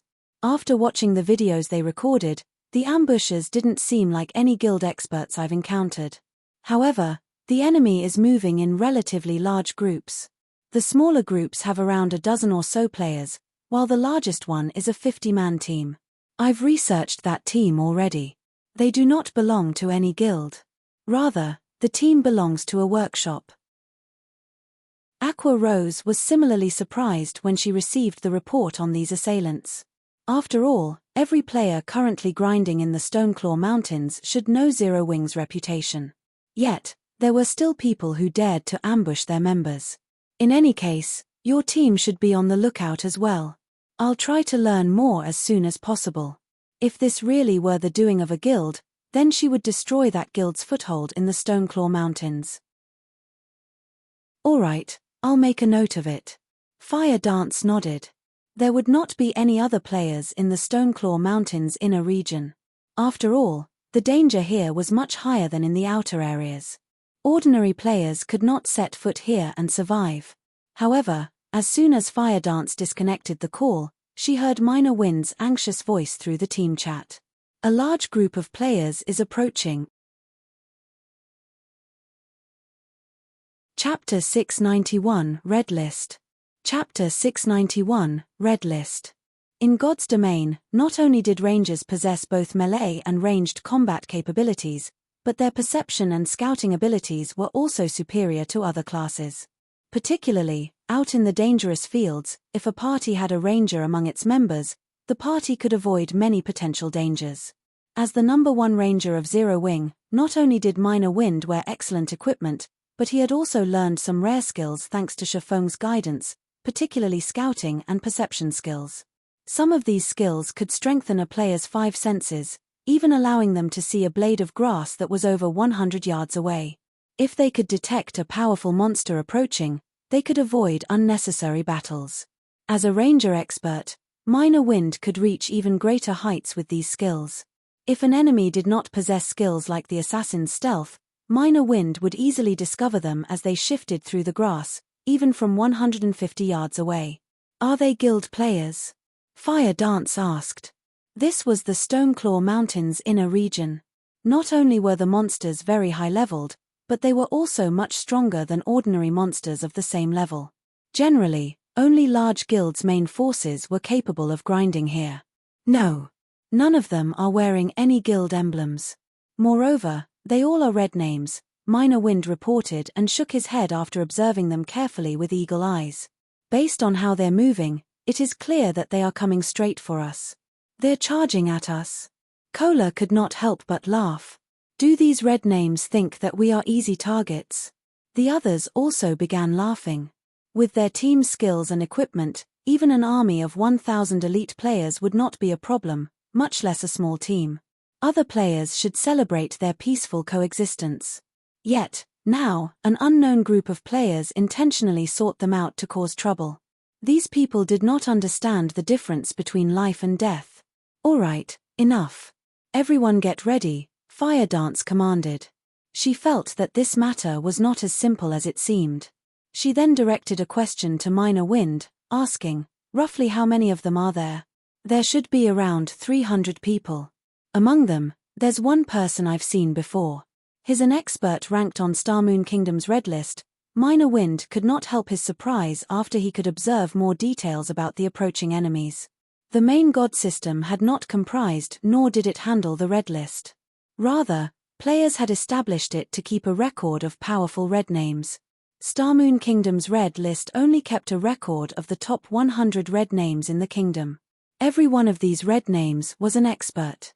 Among these red list experts, there were even a few that guilds would not casually provoke. Fortunately, however, these experts also avoided provoking the various large guilds. Hence, the relationship between them had always been relatively peaceful, each minding their own businesses. Yet, now, an expert on the red list had actually come to challenge them. This was certainly unexpected. Since they want to target Zero Wing, make sure their visit is a one-way trip. Fire Dance glowered. She felt there was more to this than what appeared on the surface. Although she did not know what it was, dealing with the approaching red names took priority over all else. Immediately, Fire Dance led the team to welcome their aggressors. Big Brother Traceless Blood, it seems that we've been discovered, a sharp-faced male ranger in tight, grey leather clothes hurriedly reported to the male assassin beside him. This assassin had eyes like a venomous snake, and he hid his face behind a black scarf. Although this male assassin had a thin body, among the nearly 300 red names present, not a single person dared to underestimate him. It was because this man was an expert ranked within the top 10 of Star Moon Kingdom's red list. Although there was more than one red list expert among the crowd, none of them could even hope to hold a candle to Traceless Blood. After all, Traceless Blood had once massacred a third-rate guild's main force. Moreover, even though said third-rate guild had attempted to corner Traceless Blood many times, they had never once successfully killed him. On the contrary, the assassin had claimed their guild leader's life multiple times. For a time, that guild had been a laughingstock. From that moment on, no guild out there dared to underestimate Traceless Blood. Aside from guilds, Traceless Blood had also killed many of Star Moon Kingdom's experts. His most notable assassination attempt so far was his assassination of the Star Alliance's guild leader, Galaxy Past. In the end, although he had failed to kill Galaxy Past, he had escaped the Star Alliance's many experts. This outcome had angered Galaxy Past greatly, and the man had even ordered a bounty on Traceless Blood, rewarding 50 gold each time someone manages to kill him. If converted to credits, 50 gold was the equivalent of more than 100,000 credits. This was sufficient to tempt many people. Unfortunately, until this day, not a single person had managed to kill Traceless Blood even once. On the contrary, Galaxy Past's bounty had only served to boost the assassin's fame, becoming an infamous red name on Star Moon Kingdom's bounty list. Good, then. I've wanted to experience the skills of Zero Wing's experts for a while now. You guys should be careful.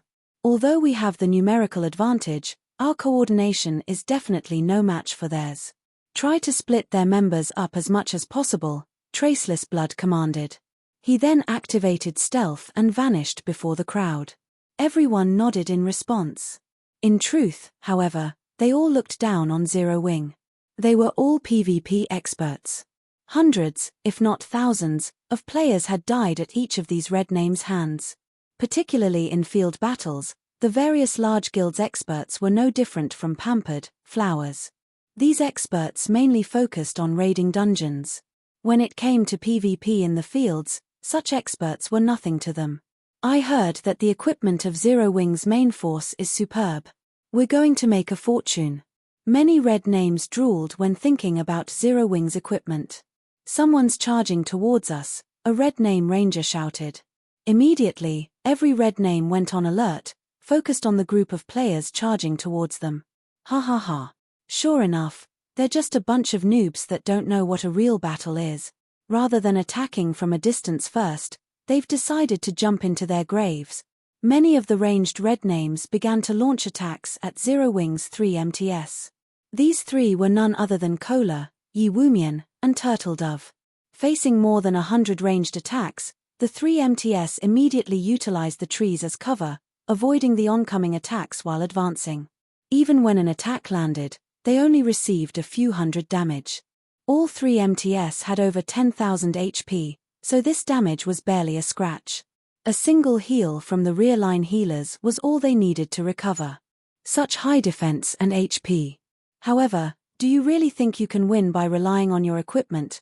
A few melee red names could not help but curse disdainfully as they watched the 3 MTS. They then readied their weapons and charged to meet Zero Wing in battle. Equipment was only one of the many aspects of battle. Even if their HPs and defenses were higher, they could not live if they could not move. Suddenly, dozens of melee players surrounded the 3 MTS, halting their advance. Knowing that Cola and the others had superior equipment, these red names did not take them head-on.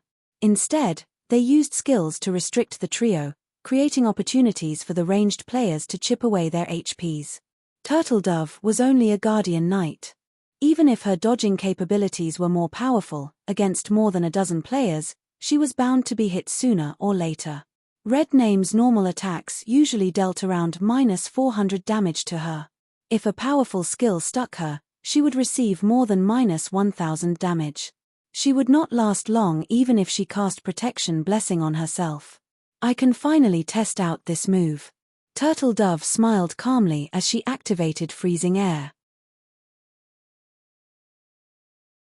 Chapter 692, A Corporation's Strength. Chapter 692, A Corporation's Strength. Starmoon City, Starmoon Restaurant. Starmoon Restaurant was the only 5-star restaurant in Starmoon City. The building was 36 stories tall and stood at the heart of the city's central trade district. If one dined in the top-floor rooms of the restaurant, they could couple their food with the beauty of Starmoon City. However, even expert players could not afford even a single meal in the top-floor rooms. The minimum expenditure here was 30 gold. Normally, only NPC nobles came here for a meal. This was not a place for players. Today, however, a charming and sexy female player in luxurious purple robes enjoyed a meal in one of the VIP rooms on the top floor. Delicacies covered the table, each costing at least 2 gold. Each dish offered players a relatively top-tier piece of equipment. Suddenly, the room's doors opened. A burly, middle-aged man entered the room. "Miss Willow, I've arranged for the matter you requested. Both the red names and various workshops are quite satisfied with the remuneration that we have provided. Now, all we need to do is watch as Zero Wing is slowly ground to dust," the burly man reported coldly as he approached the purple-robed female respectfully. This man was none other than Twilight Echo's guild leader, Glorious Echo. After Shifeng had angered exemplary Willow, the latter had ordered Glorious Echo to deal with Zero Wing. However, that was a challenge even for him. Starmoon Kingdom was not Twilight Echo's home ground. Moreover, even if it were, Twilight Echo couldn't do anything about Stone Forest Town. Hence, he had decided to hire the various workshops and red names in Starmoon Kingdom to deal with Zero Wing. A beggar doesn't fear going bankrupt. Unlike guilds, these players could afford to target Zero Wing as they had never particularly relied on Stone Forest Town or the Stoneclaw Mountains to strengthen themselves and level up. Even if Zero Wing tried to avenge their losses, locating these red names and workshops would not be easy. The resources and manpower required to do so would gradually wear Zero Wing down. It was especially true for those red names. Every one of them was an expert in field combat. It was easy for these red names to find an opportunity to kill a few of Zero Wing's core members. In addition, through repeated ambushes and harassment, they could restrict Zero Wing's activity. Moreover, Exemplary Willow was still arranging further punishment for Zero Wing. There was no need to worry about the guild surviving. What did the Star Alliance and Ouroboros say about our offer? Exemplary Willow asked softly. The Star Alliance has agreed to our conditions. Ouroboros, unfortunately, does not know how to appreciate kindness when offered. However, I've contacted Ouroboros's original guild leader. If Miss Willow agrees to help him, he is confident that he can reclaim Ouroboros for himself. Glorious Echo had been shocked by Gentle Snow's rejection.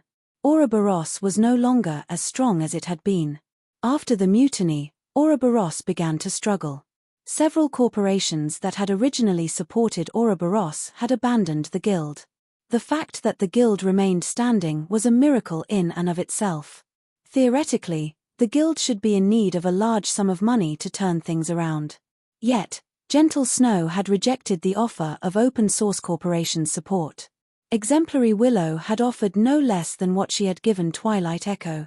Moreover, as the guild leader of Ouroboros, Gentle Snow should hold a significant fraction of the guild's shares. If she had accepted the offer, those shares would have easily become over 10 times more valuable. Exemplary Willow wanted to obtain the Stoneclaw Mountains at all cost.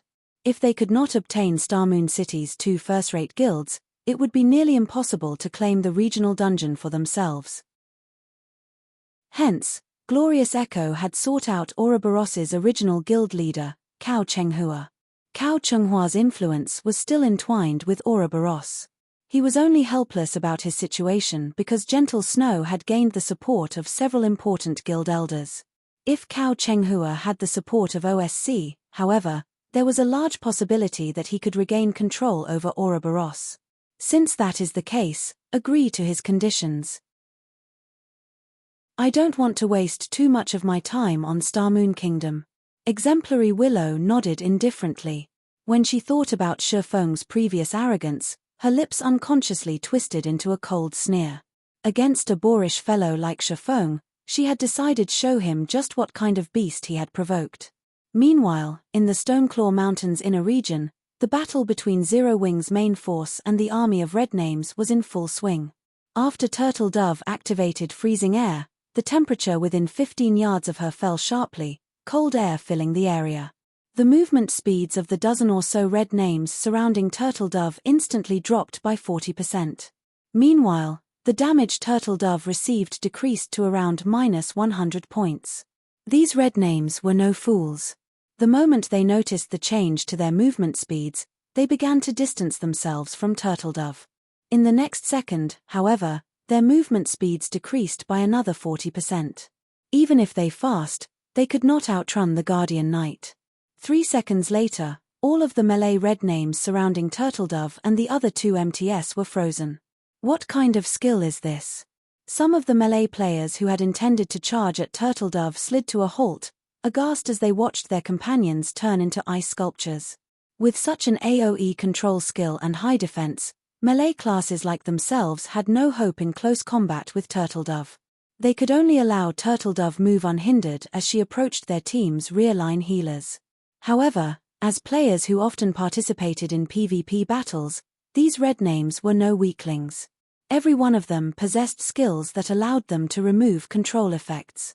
They immediately activated these skills to break free from their restraints. If they were frozen solid, they would be no more than practice targets. Zero Wing's ranged players would bombard them with vicious attacks. If comparing equipment quality, Zero Wing's main force was at least 2 levels above theirs. It was especially true for Minor Wind's attacks. As he possessed the Tier 1 weapon, Windchaser, even MTS such as Shield Warriors and Guardian Knights, who possessed damage reduction skills, received over -1000 from each of his normal attacks. If they sustained one of the ranger's skills, they would receive nearly -3000 damage, nearly -6000 damage if it were a critical hit. Among these Red Name MTS, There were a few who had as much as 9,000 HP, while some had as little as 8,000 HP. A single critical hit from a skill was more than enough to destroy over half of their HPs.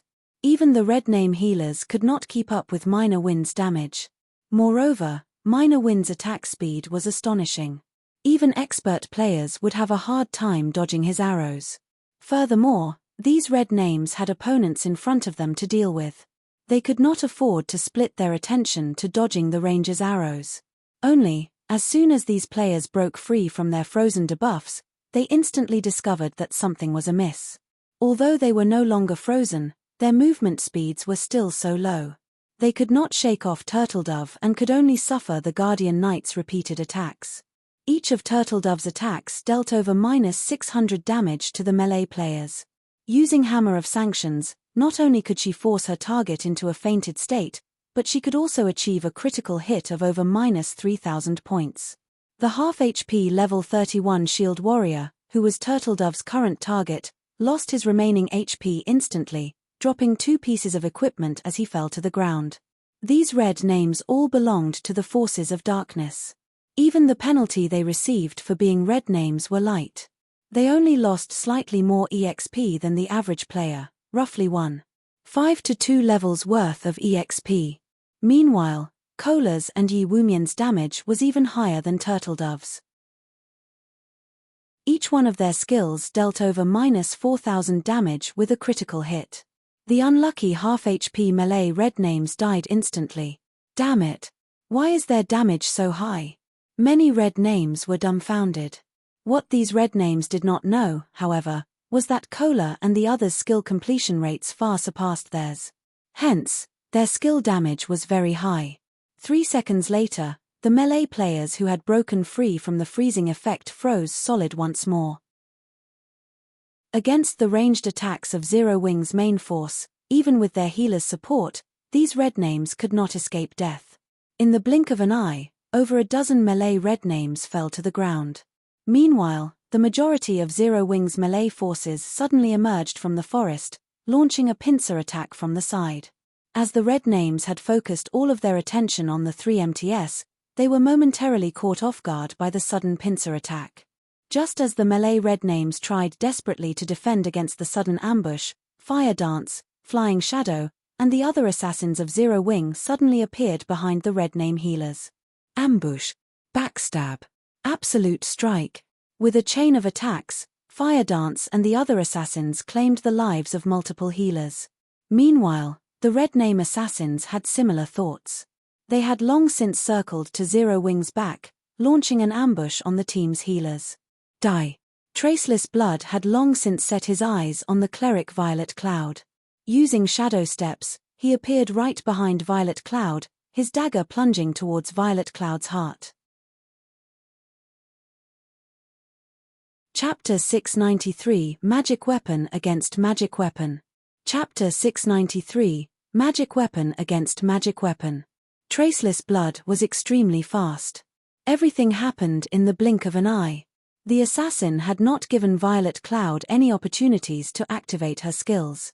Traceless Blood had investigated Violet Cloud, so he knew the cleric was very strong.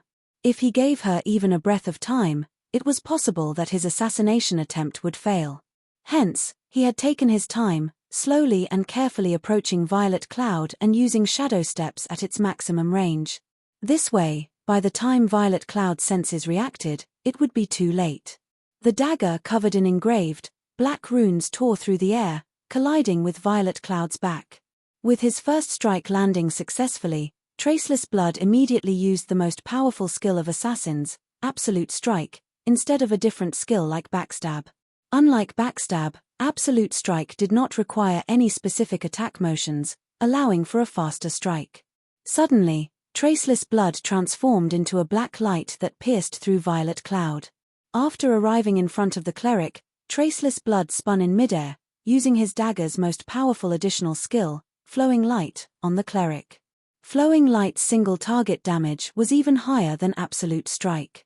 The skill was also much faster, the entire process ending in less than a heartbeat.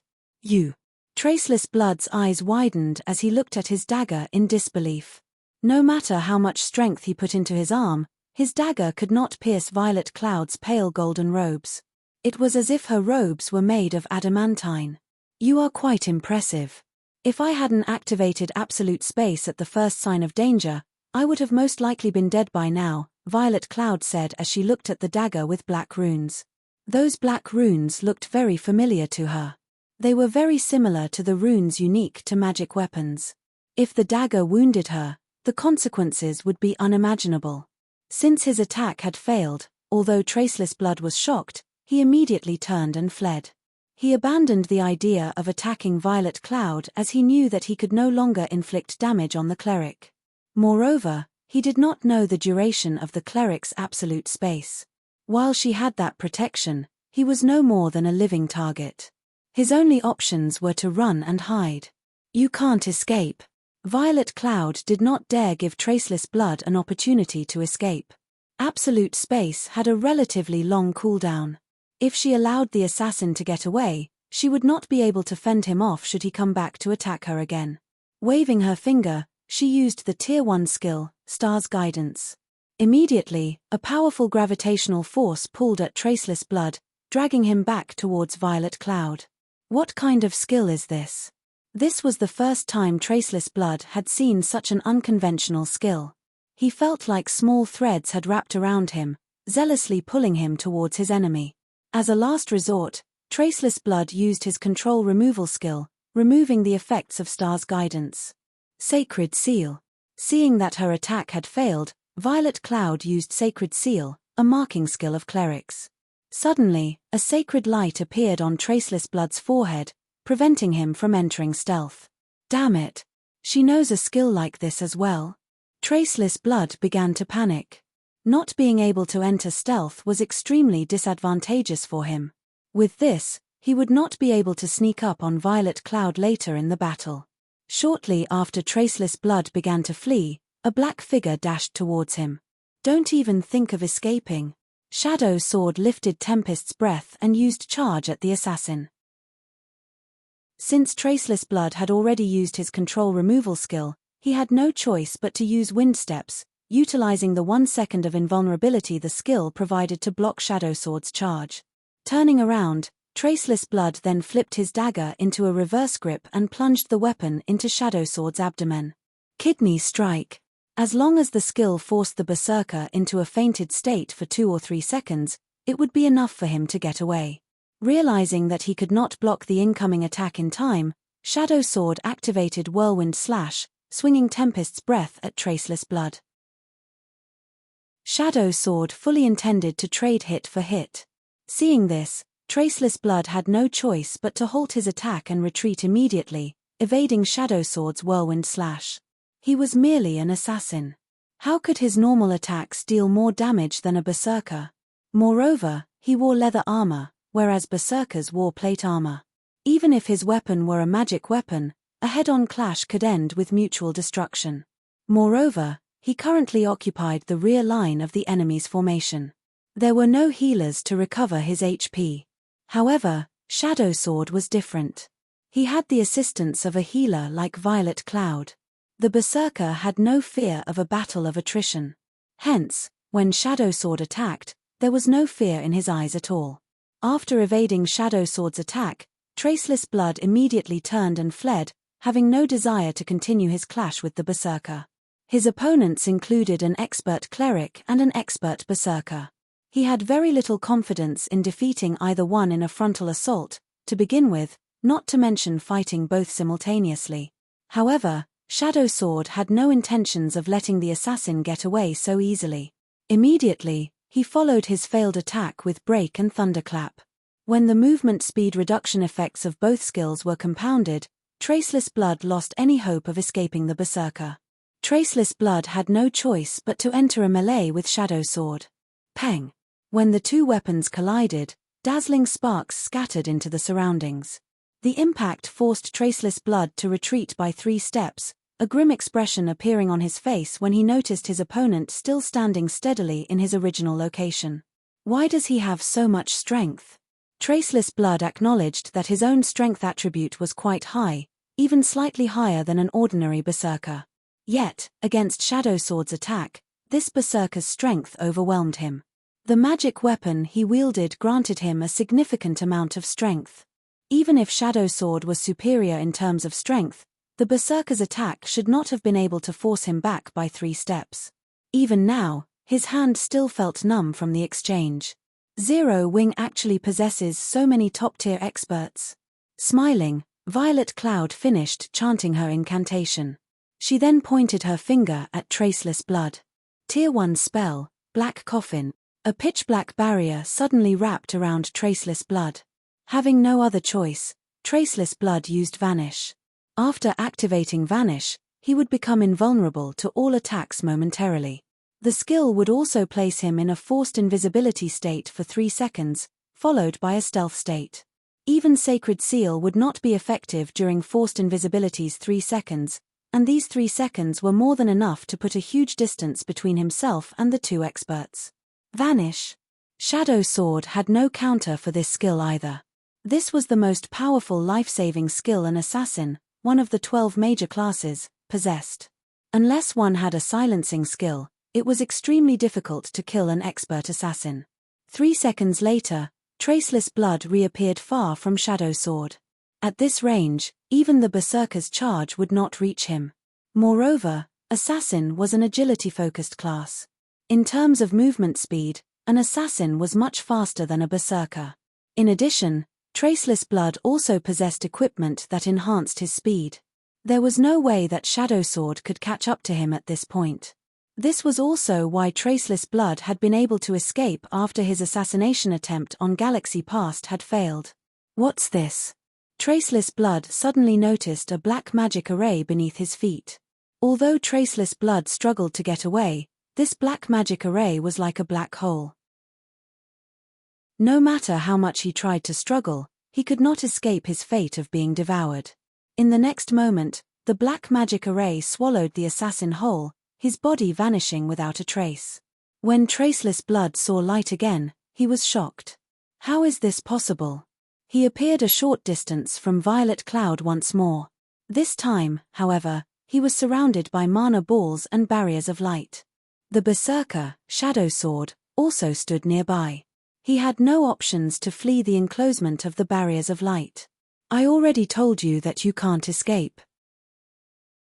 Wielding a pitch-black key in her hand, Violet Cloud smiled at Traceless Blood and said calmly, "You have a magic weapon. I, too, have a magic weapon." To resolve a serious threat like Traceless Blood, Violet Cloud utilized her final trump card, Star's Reminiscence. The skill was also an Astromancer's main weapon. One of the skill's effects was spatial imprisonment. When activated, Star's Reminiscence would lock a target in the specified space indefinitely. If the target wished to escape their imprisonment, their only option was to shatter the spatial barrier or have the user dispel the skill. Meanwhile, the user's mana determined how much damage the spatial barrier could absorb. It was a skill with terrifying effects.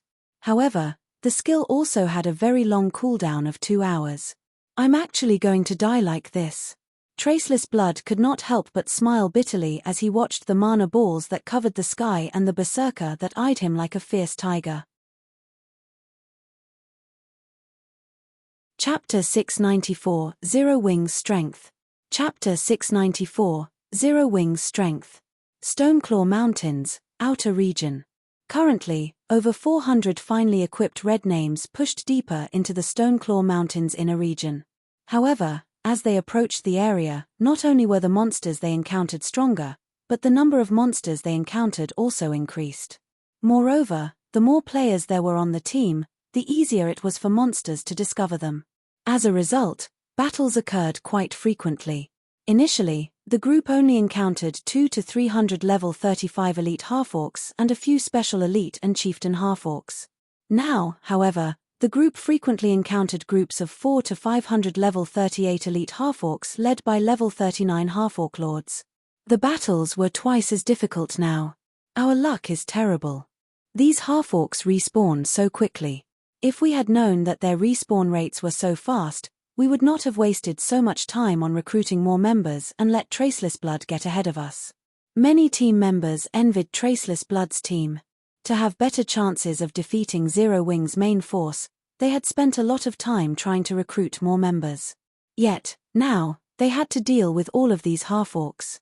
It would still be some time before they would catch up with Zero Wing's main force. I heard that the battle has started already.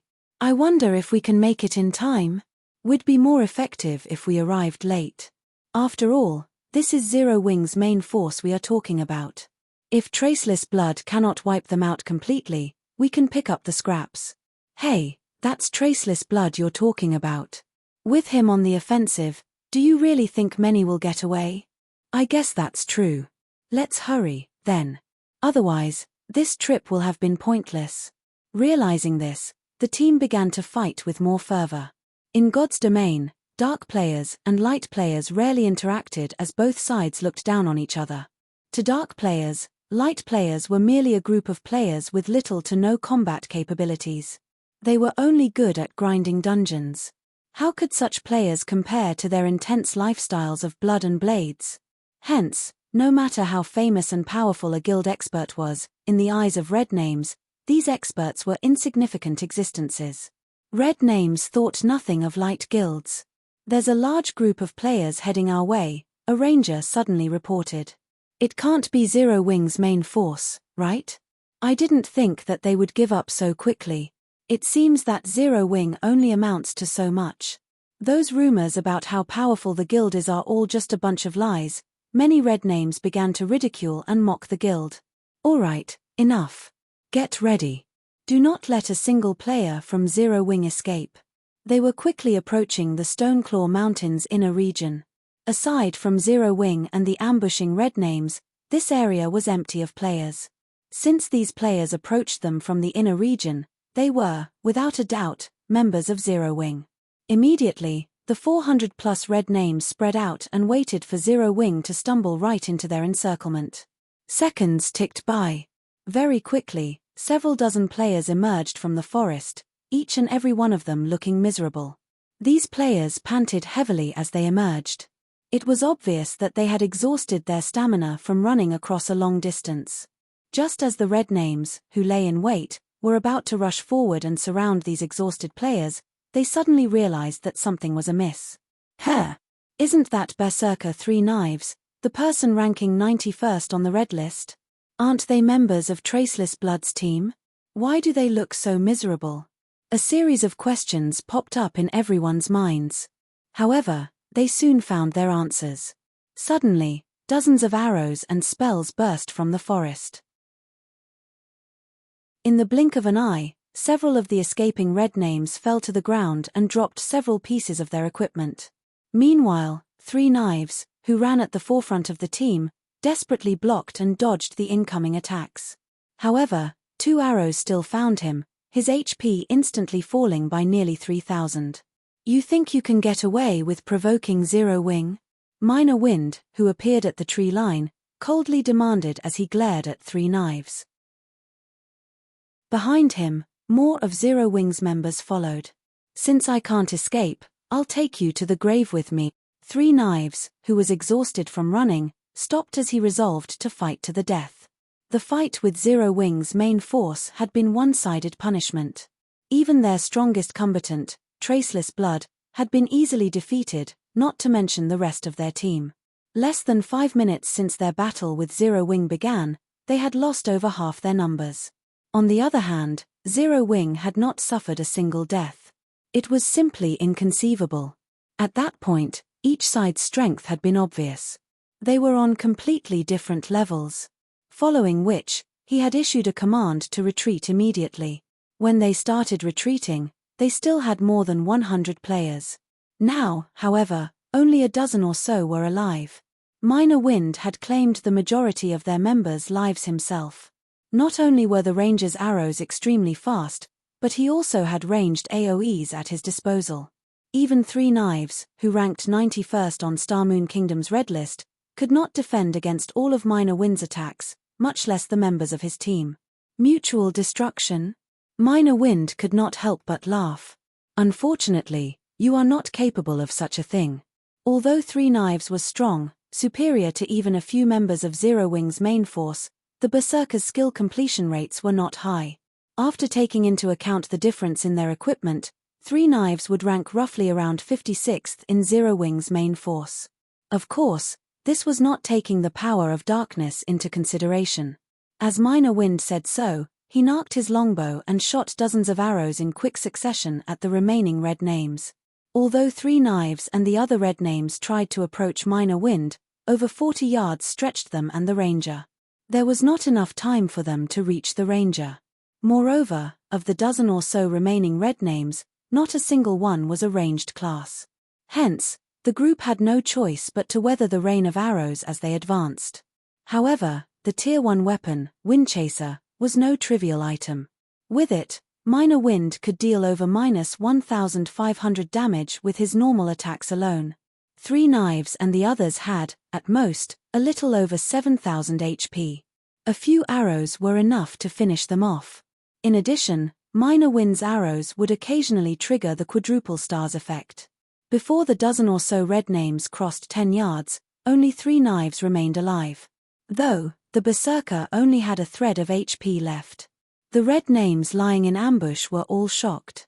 With just his bow, Minor Wind single-handedly defeated over a dozen red names before they came anywhere close to him. Even Three Knives was on his last breath. None of the red names lying in wait could believe their eyes. Am I dreaming? Why is that ranger so powerful? Suddenly, everyone realized that their fellow red names who had gone ahead to ambush Zero Wing were all dead. Moreover, the only survivor had no more than a thread of HP remaining.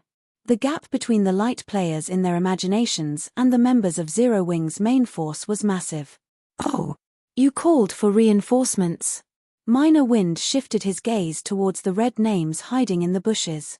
With eagle eyes, he noticed more than 400 players. Grinning, he said, "Since Big Sis Fire and the others are not around, let's use you guys to test out my true strength." When the red names heard Minor Wind's words, a sense of doom seeped into their hearts. Minor Wind's attack power was simply too high. Moreover, none of them were confident in escaping his rain of arrows unscathed. Three Knives was the best evidence for the assumption. Suddenly, the leading black-robed elementalist jumped up from his hiding spot and shouted, "W8." Chapter 695, Flower of Seven Sins. Chapter 695, Flower of Seven Sins. The black-robed elementalist was level 33. On Star Moon Kingdom's ranking list, he would rank within the top 20. The majority of his equipment consisted of level 30 fine gold rank, while the rest was dark gold rank. Particularly, his staff, which sported a spiral of flame-red runes, was no ordinary dark gold staff. Sunlight Dust. Three Knives was shocked when he saw the black-robed elementalist reveal himself. "What are you doing here?" Among the top 10 experts on Star Moon Kingdom's red list, Traceless Blood ranked 7th. Meanwhile, Sunlight Dust stood above Traceless Blood, ranking 3rd on the red list. The red list was different from the ranking list. Rather than ranking players by their levels, players on the red list were judged by their strength. It was a far more accurate estimation than the God's Domain experts list the Secret Pavilion had created. So your Sunlight Dust, the person who defeated Red Feather, the Star Alliance's apex expert. Minor Wind grew serious as he watched Sunlight Dust. Coldly, he asked, "Are you targeting Zero Wing as well?" Red Feather was one of the strongest combatants in the Star Alliance and was an expert who ranked on the God's Domain experts list. The fact that Sunlight Dust could defeat an apex expert like Red Feather showed that the Elementalist should also rank at the top of Star Moon Kingdom.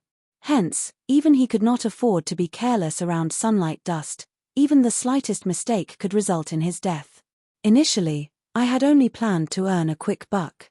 Now, however, it seems that won't be possible, Sunlight Dust said as he turned to an empty area near Minor Wind. Shaking his head, he said, "Zero Wing really has an abundance of experts. Its fame is not undeserved." Seeing Sunlight Dust's reaction, Three Knives was very confused. With Sunlight Dust's strength and that of his companions, they could make short work of Minor Wind, yet the expert elementalist chose to surrender. A figure suddenly appeared beside Minor Wind. This figure was none other than Flying Shadow, who had been in stealth all this time. I'm impressed. He actually sensed me from so far away, Flying Shadow muttered in surprise. With his standards, aside from their guild leader, Black Flame, only Fire Dance and Violet Cloud could detect him from such a long distance. One could just imagine how powerful Sunlight Dust was. You can't expect this matter to end just because you revealed yourself, right? Flying Shadow growled as he stared at Sunlight Dust. Sunlight Dust and his companions had aimed for Zero Wing from the very beginning. And yet, the instant the situation turned sour, they wanted to just up and leave. It was nothing more than disrespectful. Of course not, Sunlight Dust said calmly. I have very useful information for Zero Wing. Let us offer this as compensation. What do you think? What kind of information? Flying Shadow asked. Currently, only red names and small workshops are targeting Zero Wing. However, this is only the beginning. I've heard that our employer is in the process of hiring the Flower of Seven Sins as well, Sunlight Dust said slowly.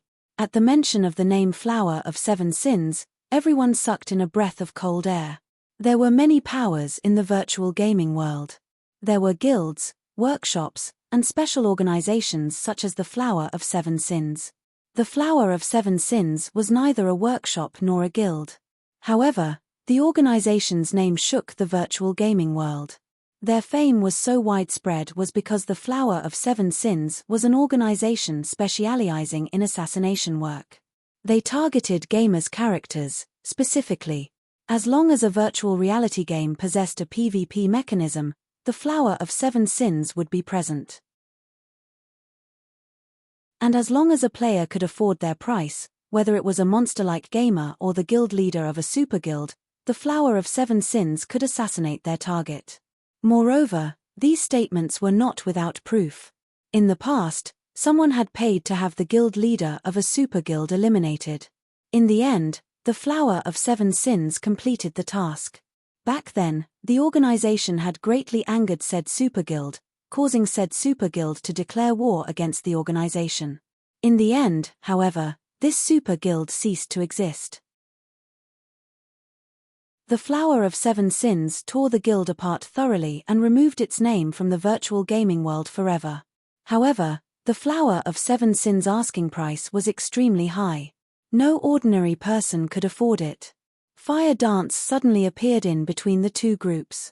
In a grave tone, she asked, "Are you telling us the truth?" Fire Dance's sudden appearance surprised even Sunlight Dust, causing the elementalist to feel an immense pressure. I actually failed to detect her at such a close distance. Sunlight Dust wore a grave expression as he looked at Fire Dance.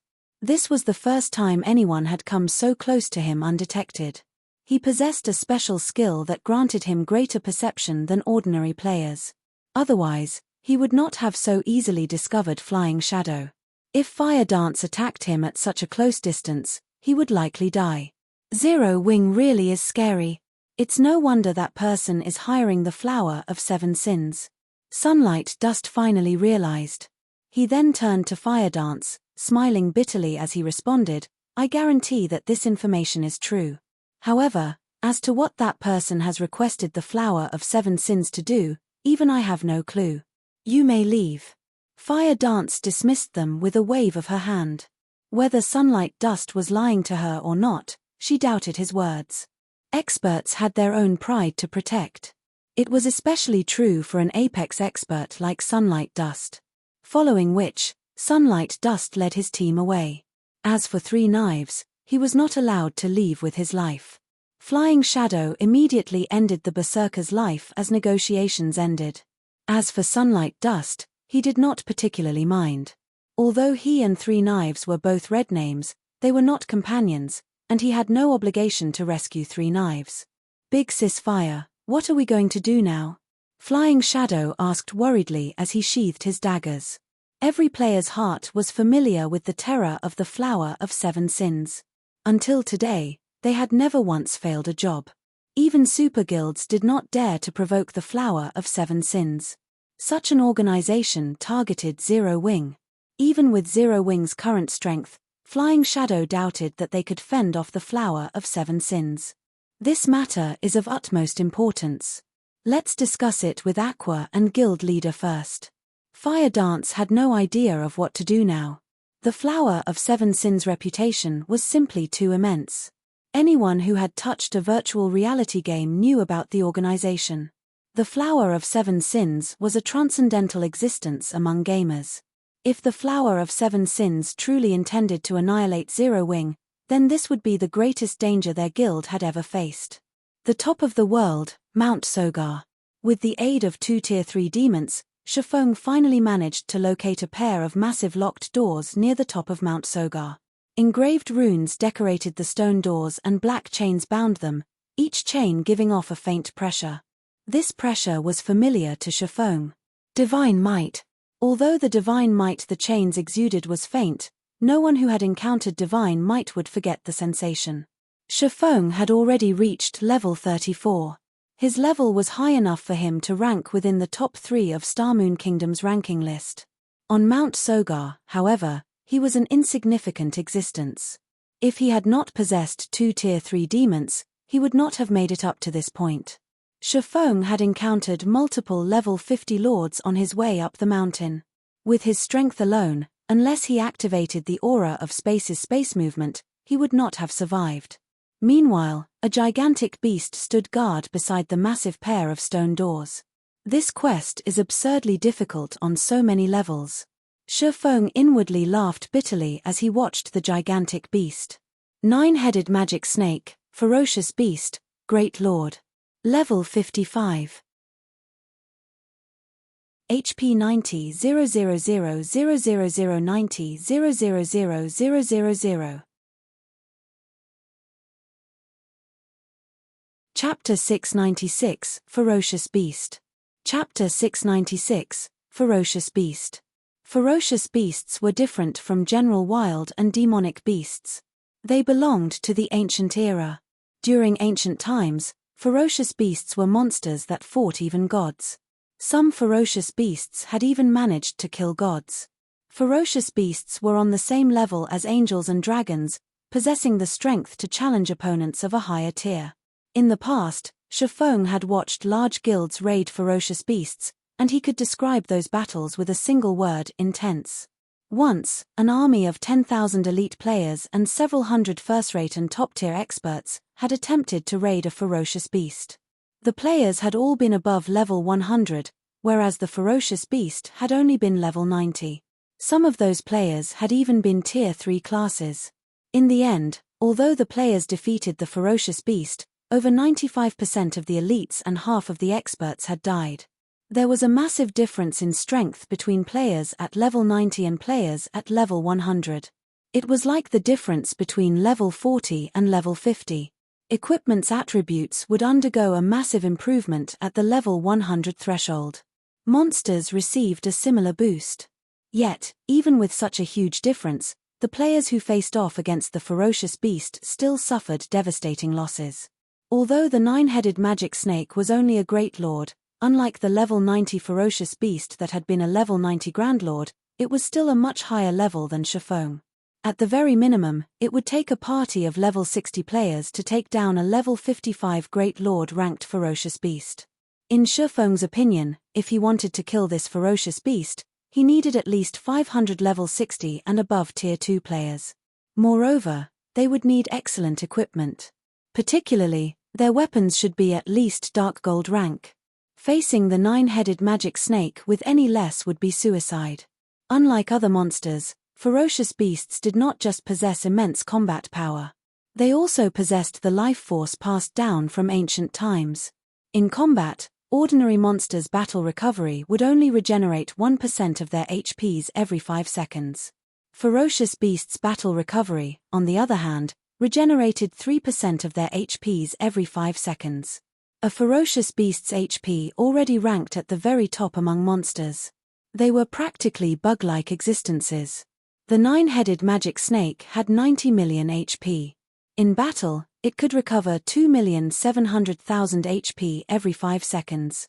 Even if Shifeng multiplied his damage output by 10, and the Great Lord stood motionless, he could not kill it. With such a powerful monster guarding the doors, it had been made clear that underestimating this quest's difficulty would be a mistake. Even an epic quest wasn't this absurdly difficult. Fortunately, it doesn't seem like I'm required to kill the 9-headed magic snake to pass through those doors. Shifeng breathed a sigh of relief as he shifted his gaze towards a small circular indentation in the stone doors. The indentation was the perfect size for the elemental core. Weissman had said that the elemental core was both a map and a key. Since there was a keyhole in the stone doors, he just needed to insert the elemental core to open them. Moreover, with the 9-headed magic snake's massive body, it would not be able to cross the threshold. As long as Shifeng reached the other side of the doors, he should be safe from the ferocious beast. However, trying to open the doors under the snake's nose was not going to be easy. It seems like I'll have to sacrifice the purgatory demon. Shifeng noticed that the purgatory demon's time in this world was already nearing its end. Since it was going to disappear soon anyway, he might as well put it to good use. The purgatory demon had 13 million HP. It should buy him some time. Immediately, Shifeng used Phantom Kill and sent his doppelganger away. With this, should his life be in danger, he could escape. As the doppelganger distanced itself from Shifeng's group, the swordsman directed the purgatory demon to charge towards the 9-headed magic snake. Next to the 9-headed magic snake, which was over 30 meters tall, the purgatory demon looked like an insect. One bite from one of the Great Lord would be enough to devour several purgatory demons. When the purgatory demon was 30 yards away from the 9-headed magic snake, the latter yawned lazily as it whipped its tail forward. Suddenly, the hill-like snake tail appeared before the purgatory demon.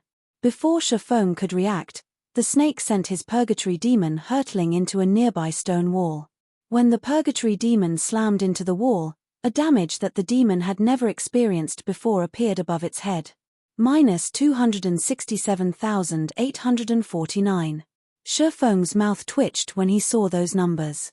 This damage far surpassed his expectations. With a casual strike, the 9-headed magic snake dealt nearly minus 270,000 damage. Despite both creatures being tier 3, the difference in strength was like heaven and earth. Since I can't approach it, what about this? Shifeng did not dare direct the purgatory demon to approach the ferocious beast again. Instead, he used the tier 3 skill, Garuda's Flames. Suddenly, a sea of fire rushed towards the 9-headed magic snake. This time, the ferocious beast finally woke. Suddenly, one of its snake heads opened its mouth and inhaled. The beast sucked the flaming tide into its mouth, devouring the fire in the blink of an eye. Even Shifeng was stunned. This was his first battle against a ferocious beast. Although he had known that the purgatory demon was no match for the 9-headed magic snake, he had not expected the ferocious beast to fend off the purgatory demon's attack with little to no effort. The difference between them was absurd. After devouring the sea of fire, that snakehead turned to stare at the purgatory demon. In the next moment, it widened its mouth and spat out a more powerful version of Garuda's Flames. The flames were extremely fast, and it took everything Shifeng had just to get the purgatory demon to dodge those flames. As for the sturdy stone walls that bore the brunt of the molten attack, not only did the flames effortlessly tear through the walls, but the stone also melted into glowing lava. In an instant, over 50 meters of the stone wall disappeared. Is this the strength of the 9-headed magic snake? Shifeng was utterly baffled. At this point, he even began to doubt whether the 9-headed magic snake was just a great lord.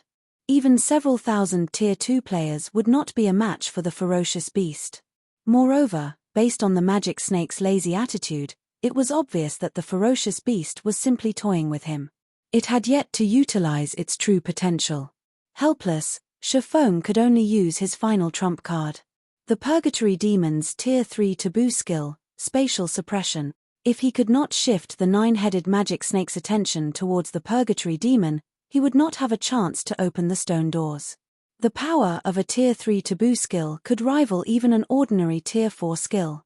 As the 9-headed magic snake was both a great lord and a ferocious beast, its combat power should be equivalent to tier 4. In theory, a tier 3 taboo skill should deal damage to the 9-headed magic snake. Moreover, the damage should be relatively high. When the purgatory demon swung its war axe at the 9-headed magic snake, Shifeng silently prayed that the attack would wound the Great Lord. Even a small amount of damage would be fine.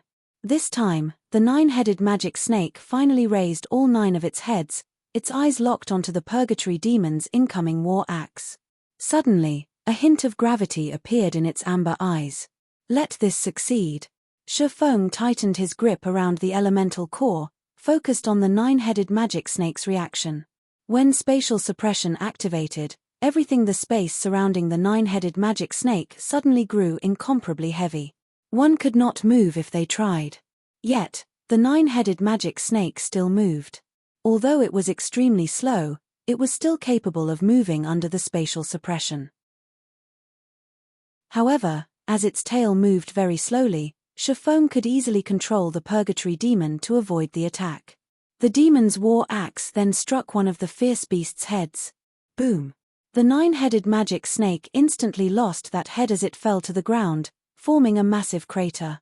Meanwhile, the other 8 heads simultaneously screamed in pain as a massive amount of damage appeared above them. Minus 605,791.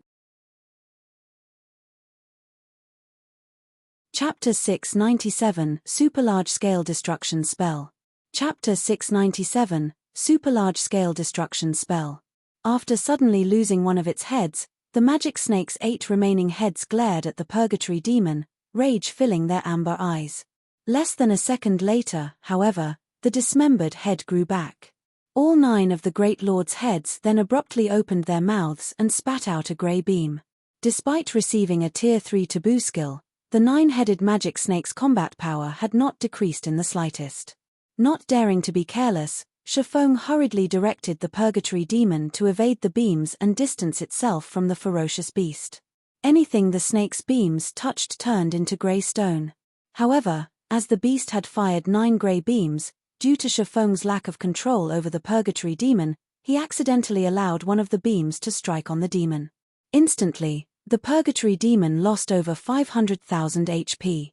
Moreover, it was also afflicted with the petrified state, stealing more than 200,000 HP every 2 seconds and 60% of its movement speed for 30 seconds. Isn't this petrification skill a little too strong? Shifeng used the Aura of Water's skill, Life Bloom, on the Purgatory Demon the moment he saw the debuff's description. While petrified, not only would the Purgatory Demon lose massive amounts of HP, but the nine-headed magic snake could also easily catch up to it due to the movement speed reduction. If that happened, the Purgatory Demon would be a goner in less than 30 seconds. With Life Bloom, however, the Purgatory Demon's HP recovered at an impressive rate. Life Bloom recovered 60% of its target's HP every second. With the Purgatory Demon's 13 million HP, even if the nine-headed magic snake were more powerful, it would not instantly kill the demon. Hence, for the next 40 seconds, the Purgatory Demon was nearly invulnerable. Immediately, Shifeng used the Purgatory Demon to lure the nine-headed magic snake away from the massive stone doors. Once the ferocious beast was 40 yards away, and Shifeng was sure that it focused on the Purgatory Demon fully, Shifeng activated Windwalk and dashed towards the stone doors. Time ticked by, second after second. As Shifeng approached the massive stone doors, his heart rate rose rapidly. If the nine-headed magic snake discovered him now, he would die without a doubt. Even if he relied on the temporarily immortal Purgatory Demon, he could not stop the ferocious beast from grinding him to a pulp. By the time Shifeng arrived at the stone doors, over 6 seconds had passed. Meanwhile, the Purgatory Demon had lured the nine-headed magic snake 100 yards away from the stone doors and desperately tried to pin it down, earning as much time for Shifeng as possible. To the nine-headed magic snake, the Purgatory Demon was practically a toy. Again and again, the ferocious beast smashed the Purgatory Demon into the ground, damages in the hundreds of thousands appearing above the demon's head. The Purgatory Demon had no power to resist. Without wasting any time, Shifeng immediately inserted the elemental core into the small hole in the doors. Suddenly, the magic arrays on the elemental core and inside the circular hole shifted and aligned. They then released a faint, golden light. The runes covering the pair of stone doors lit up, releasing a dazzling golden glow. A moment later, the chains around the stone doors began to shatter. Faster! Hurry up! Shifeng's anxiety mounted as he watched the chains break, one after another. There were over 20 chains around the doors, yet each one took a full second to break. It would take more than 20 seconds for the stone doors to open. As the chains shattered, the initially weak divine might grew stronger. This is bad. Shifeng frowned as he turned to the 9-headed magic snake, which currently toyed with the purgatory demon. With the divine might growing stronger, even he could sense it clearly now, not to mention the ferocious beast that had guarded the doors all this time. Sure enough, the 9-headed magic snake sensed the increasing divine might, and it could not help but turn to look at the stone doors. Suddenly, it whipped its tail and sent the purgatory demon flying before turning and slithered towards Shifeng. Meanwhile, 10 chains remained on the doors.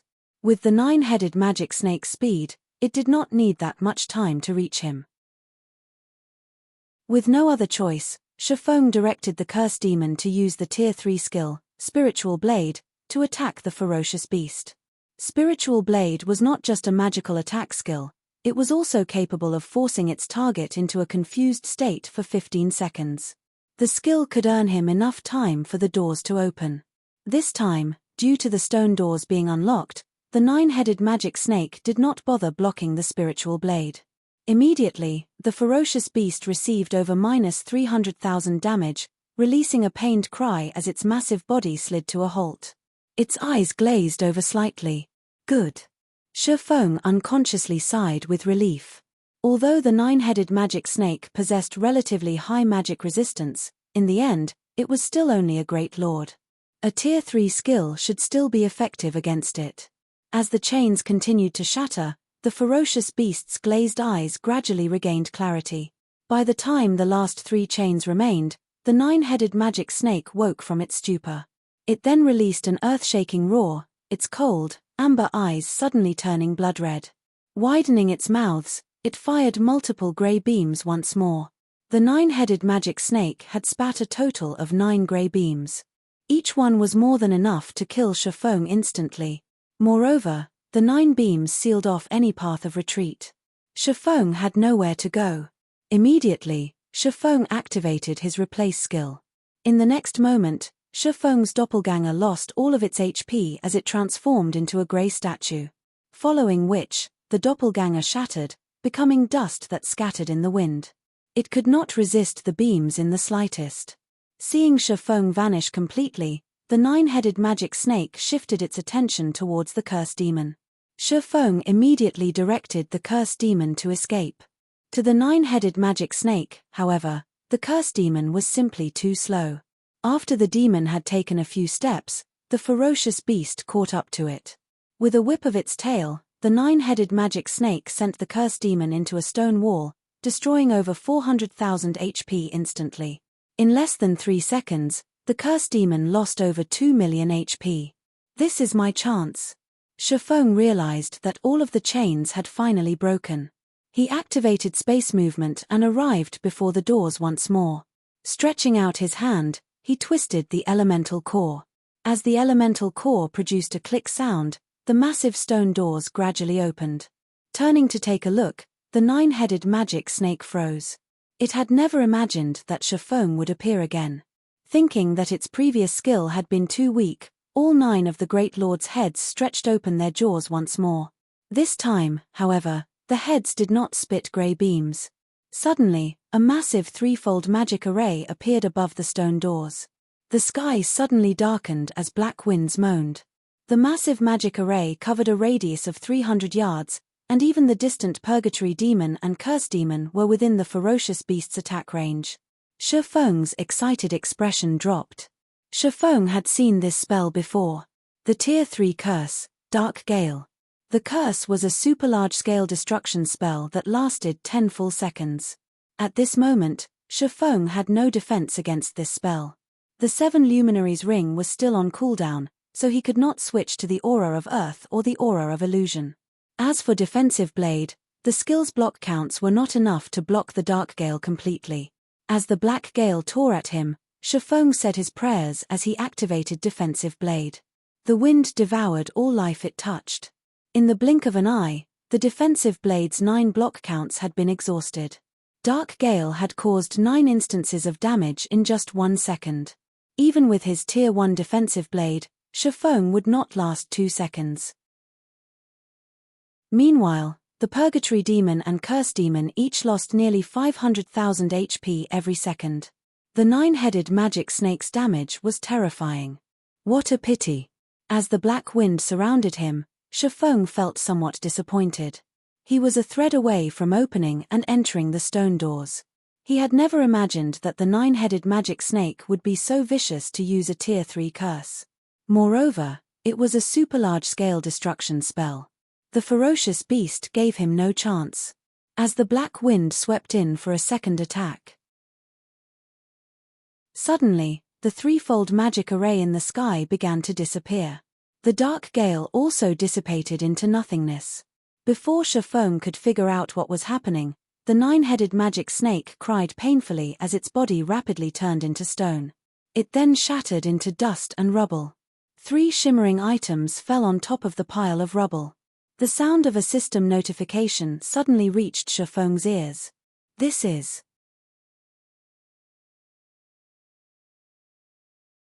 Chapter 698, Strengthening Device.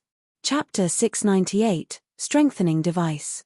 By now, Shifeng was quite familiar with the 9-headed magic snake's strength. To current players, it was practically invincible. It didn't matter how many players came here to raid it. Meanwhile, in Shifeng's mind, he had never actually thought of killing the 9-headed magic beast. Since the beginning, he had only thought of luring it away from the stone doors.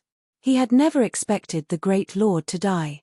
For a time, Shifeng was speechless. However, when he heard the sound of the system notification, he more or less understood what had happened. System, blood refining passage has been opened. Do you wish to enter? Time remaining, 1 hour 59 minutes. So it turns out that, as this place's guardian beast, if the stone doors open, the guardian dies. It's no wonder why the 9-headed magic snake was so desperate. Shifeng inwardly celebrated as he stared at the rubble that used to be the 9-headed magic snake. Unfortunately, he had not killed the snake. Otherwise, with the EXP from the ferocious beast, he might have risen several levels. With the stone doors open and quite some time before they closed again, Shifeng did not hurry into the blood-refining passage. Instead, he approached the 9-headed magic snake's remains, hoping to take a closer look at what items the ferocious beast had dropped. Although he was not responsible for the 9-headed magic snake's death, as a monster, it would still drop some items after dying. Only, it would drop significantly fewer items. The 9-headed magic snake had been a Great Lord-ranked ferocious beast. Even the most inferior item it would drop was not something one would find from an ordinary Great Lord. Among the 3 items, one was a magical, pure black cube covered with blood-red runes. The item was called Blood Refining Stone, and it could be used inside the blood refining world. As for the other 2 items, one was a silver, fang-like dagger, while the other was a drawing. Sure enough, a ferocious beast's loot is amazing. It even dropped an epic dagger. Shifeng was momentarily stunned. Petrified Thorn, dagger, epic rank. Level 40, level 100. Equipment requirement, Strength 550, Agility 400. Attributes adjust according to user's level. Attack power plus 1165, currently level 40.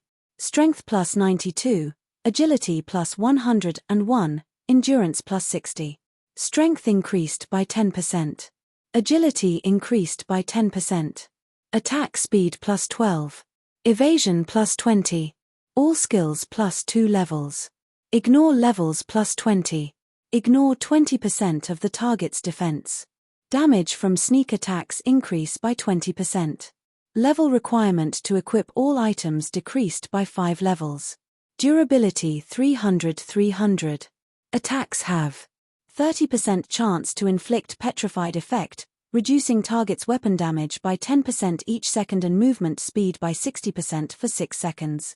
30% chance to trigger fatal blow effect, increasing damage by 220%. Additional skill 1 dash.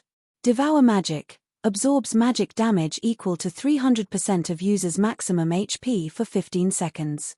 Damage absorbed can be converted into a single attack, dealing twice the amount of damage absorbed to an area of 5 by 50 yards in front of user. Cooldown, 10 minutes. Additional skill 2-. Petrification domain. Enemies within 50 yards receive 500% weapon damage and have their movement speed reduced by 50% for 10 seconds. Increases the user's agility, strength, and movement speed with each target hit. Agility and strength can increase to a maximum of 30%, while movement speed can increase to a maximum of 100% for 30 seconds. Cooldown, 1 hour. Fire Dance really lucked out this time. She'll be able to equip this once she reaches level 40. Only, the dagger's strength requirement is somewhat high. I'll have to figure out a way to increase her strength. Shifeng happily stored away the petrified thorn. Although the true Fire Blades Fire Dance wielded were top-tier dark gold weapons, they were on a completely different level compared to the petrified thorn. At the end of the day, even the most powerful dark gold weapon was only a mortal's weapon. An epic weapon, on the other hand, was a true extraordinary weapon. The petrified thorn's attack power was especially frightening. The dagger's 1165 attack power was even higher than a level 40 dark gold ranked two-handed weapon. Not to mention, there were the strength and agility increases the dagger provided. If Fire Dance equipped this dagger, she could slice through players as if she were dicing vegetables. Following which, Shifeng's gaze shifted towards the tattered drawing. Strengthening device forging design. Can strengthen player equipment, significantly reducing the consumption of durability. Required materials, 1 magic crystal, 10 mithril ore, 2 intermediate mana recovery potions, and 1 basic alchemy array. Is this real? Even something like this dropped? Shifeng muttered in surprise. In God's domain, monsters would grow more powerful as they reached higher levels. Take the monsters players currently faced for example, not only did they possess very high attack power, but they could also significantly reduce equipment durability. It was why the various guilds were forced to repair their equipment in Stone Forest Town. Players could repair weapons with whetstones and advanced whetstones. However, there were no such recovery items for equipment. However, there were items that could reinforce equipment. The strengthening device was one such item. Only, its forging design was extremely hard to obtain. It only dropped from level 50 and above Great Lord ranked field bosses. Dungeons would not drop the design. Moreover, the strengthening device was a consumable item. It could not be permanently equipped. Fortunately, the forging process was very simple, and the item also had relatively high durability. Players could put it to good use for a relatively long period. If they dodged attacks properly, they could extend the strengthening device's lifespan even further. However, one of the raw materials required was not that easy to obtain. While mithril ore, intermediate mana recovery potions, and basic alchemy arrays were both cheap and easily available, it was a different story for magic crystals. Magic crystals were always rare and valuable. Hence, crafting strengthening devices was expensive. Each one would cost roughly 30 silver to produce. Even so, there were still a large number of players willing to purchase it. While ordinary players were willing to waste some time traveling back to towns and cities to repair their equipment, large guilds were not as willing. To them, time was money. In the past, a strengthening device's standard price was 2 gold. During its peak, however, the price soared to 4 gold due to high demand and low supply. Currently, the various large guilds of Starmoon Kingdom and several neighboring kingdoms had sent many of their members to the Stoneclaw Mountains. Obviously, the strengthening devices could offer some convenience. Just the amount of time and repair fees the strengthening devices could save them were worth more than 4 gold.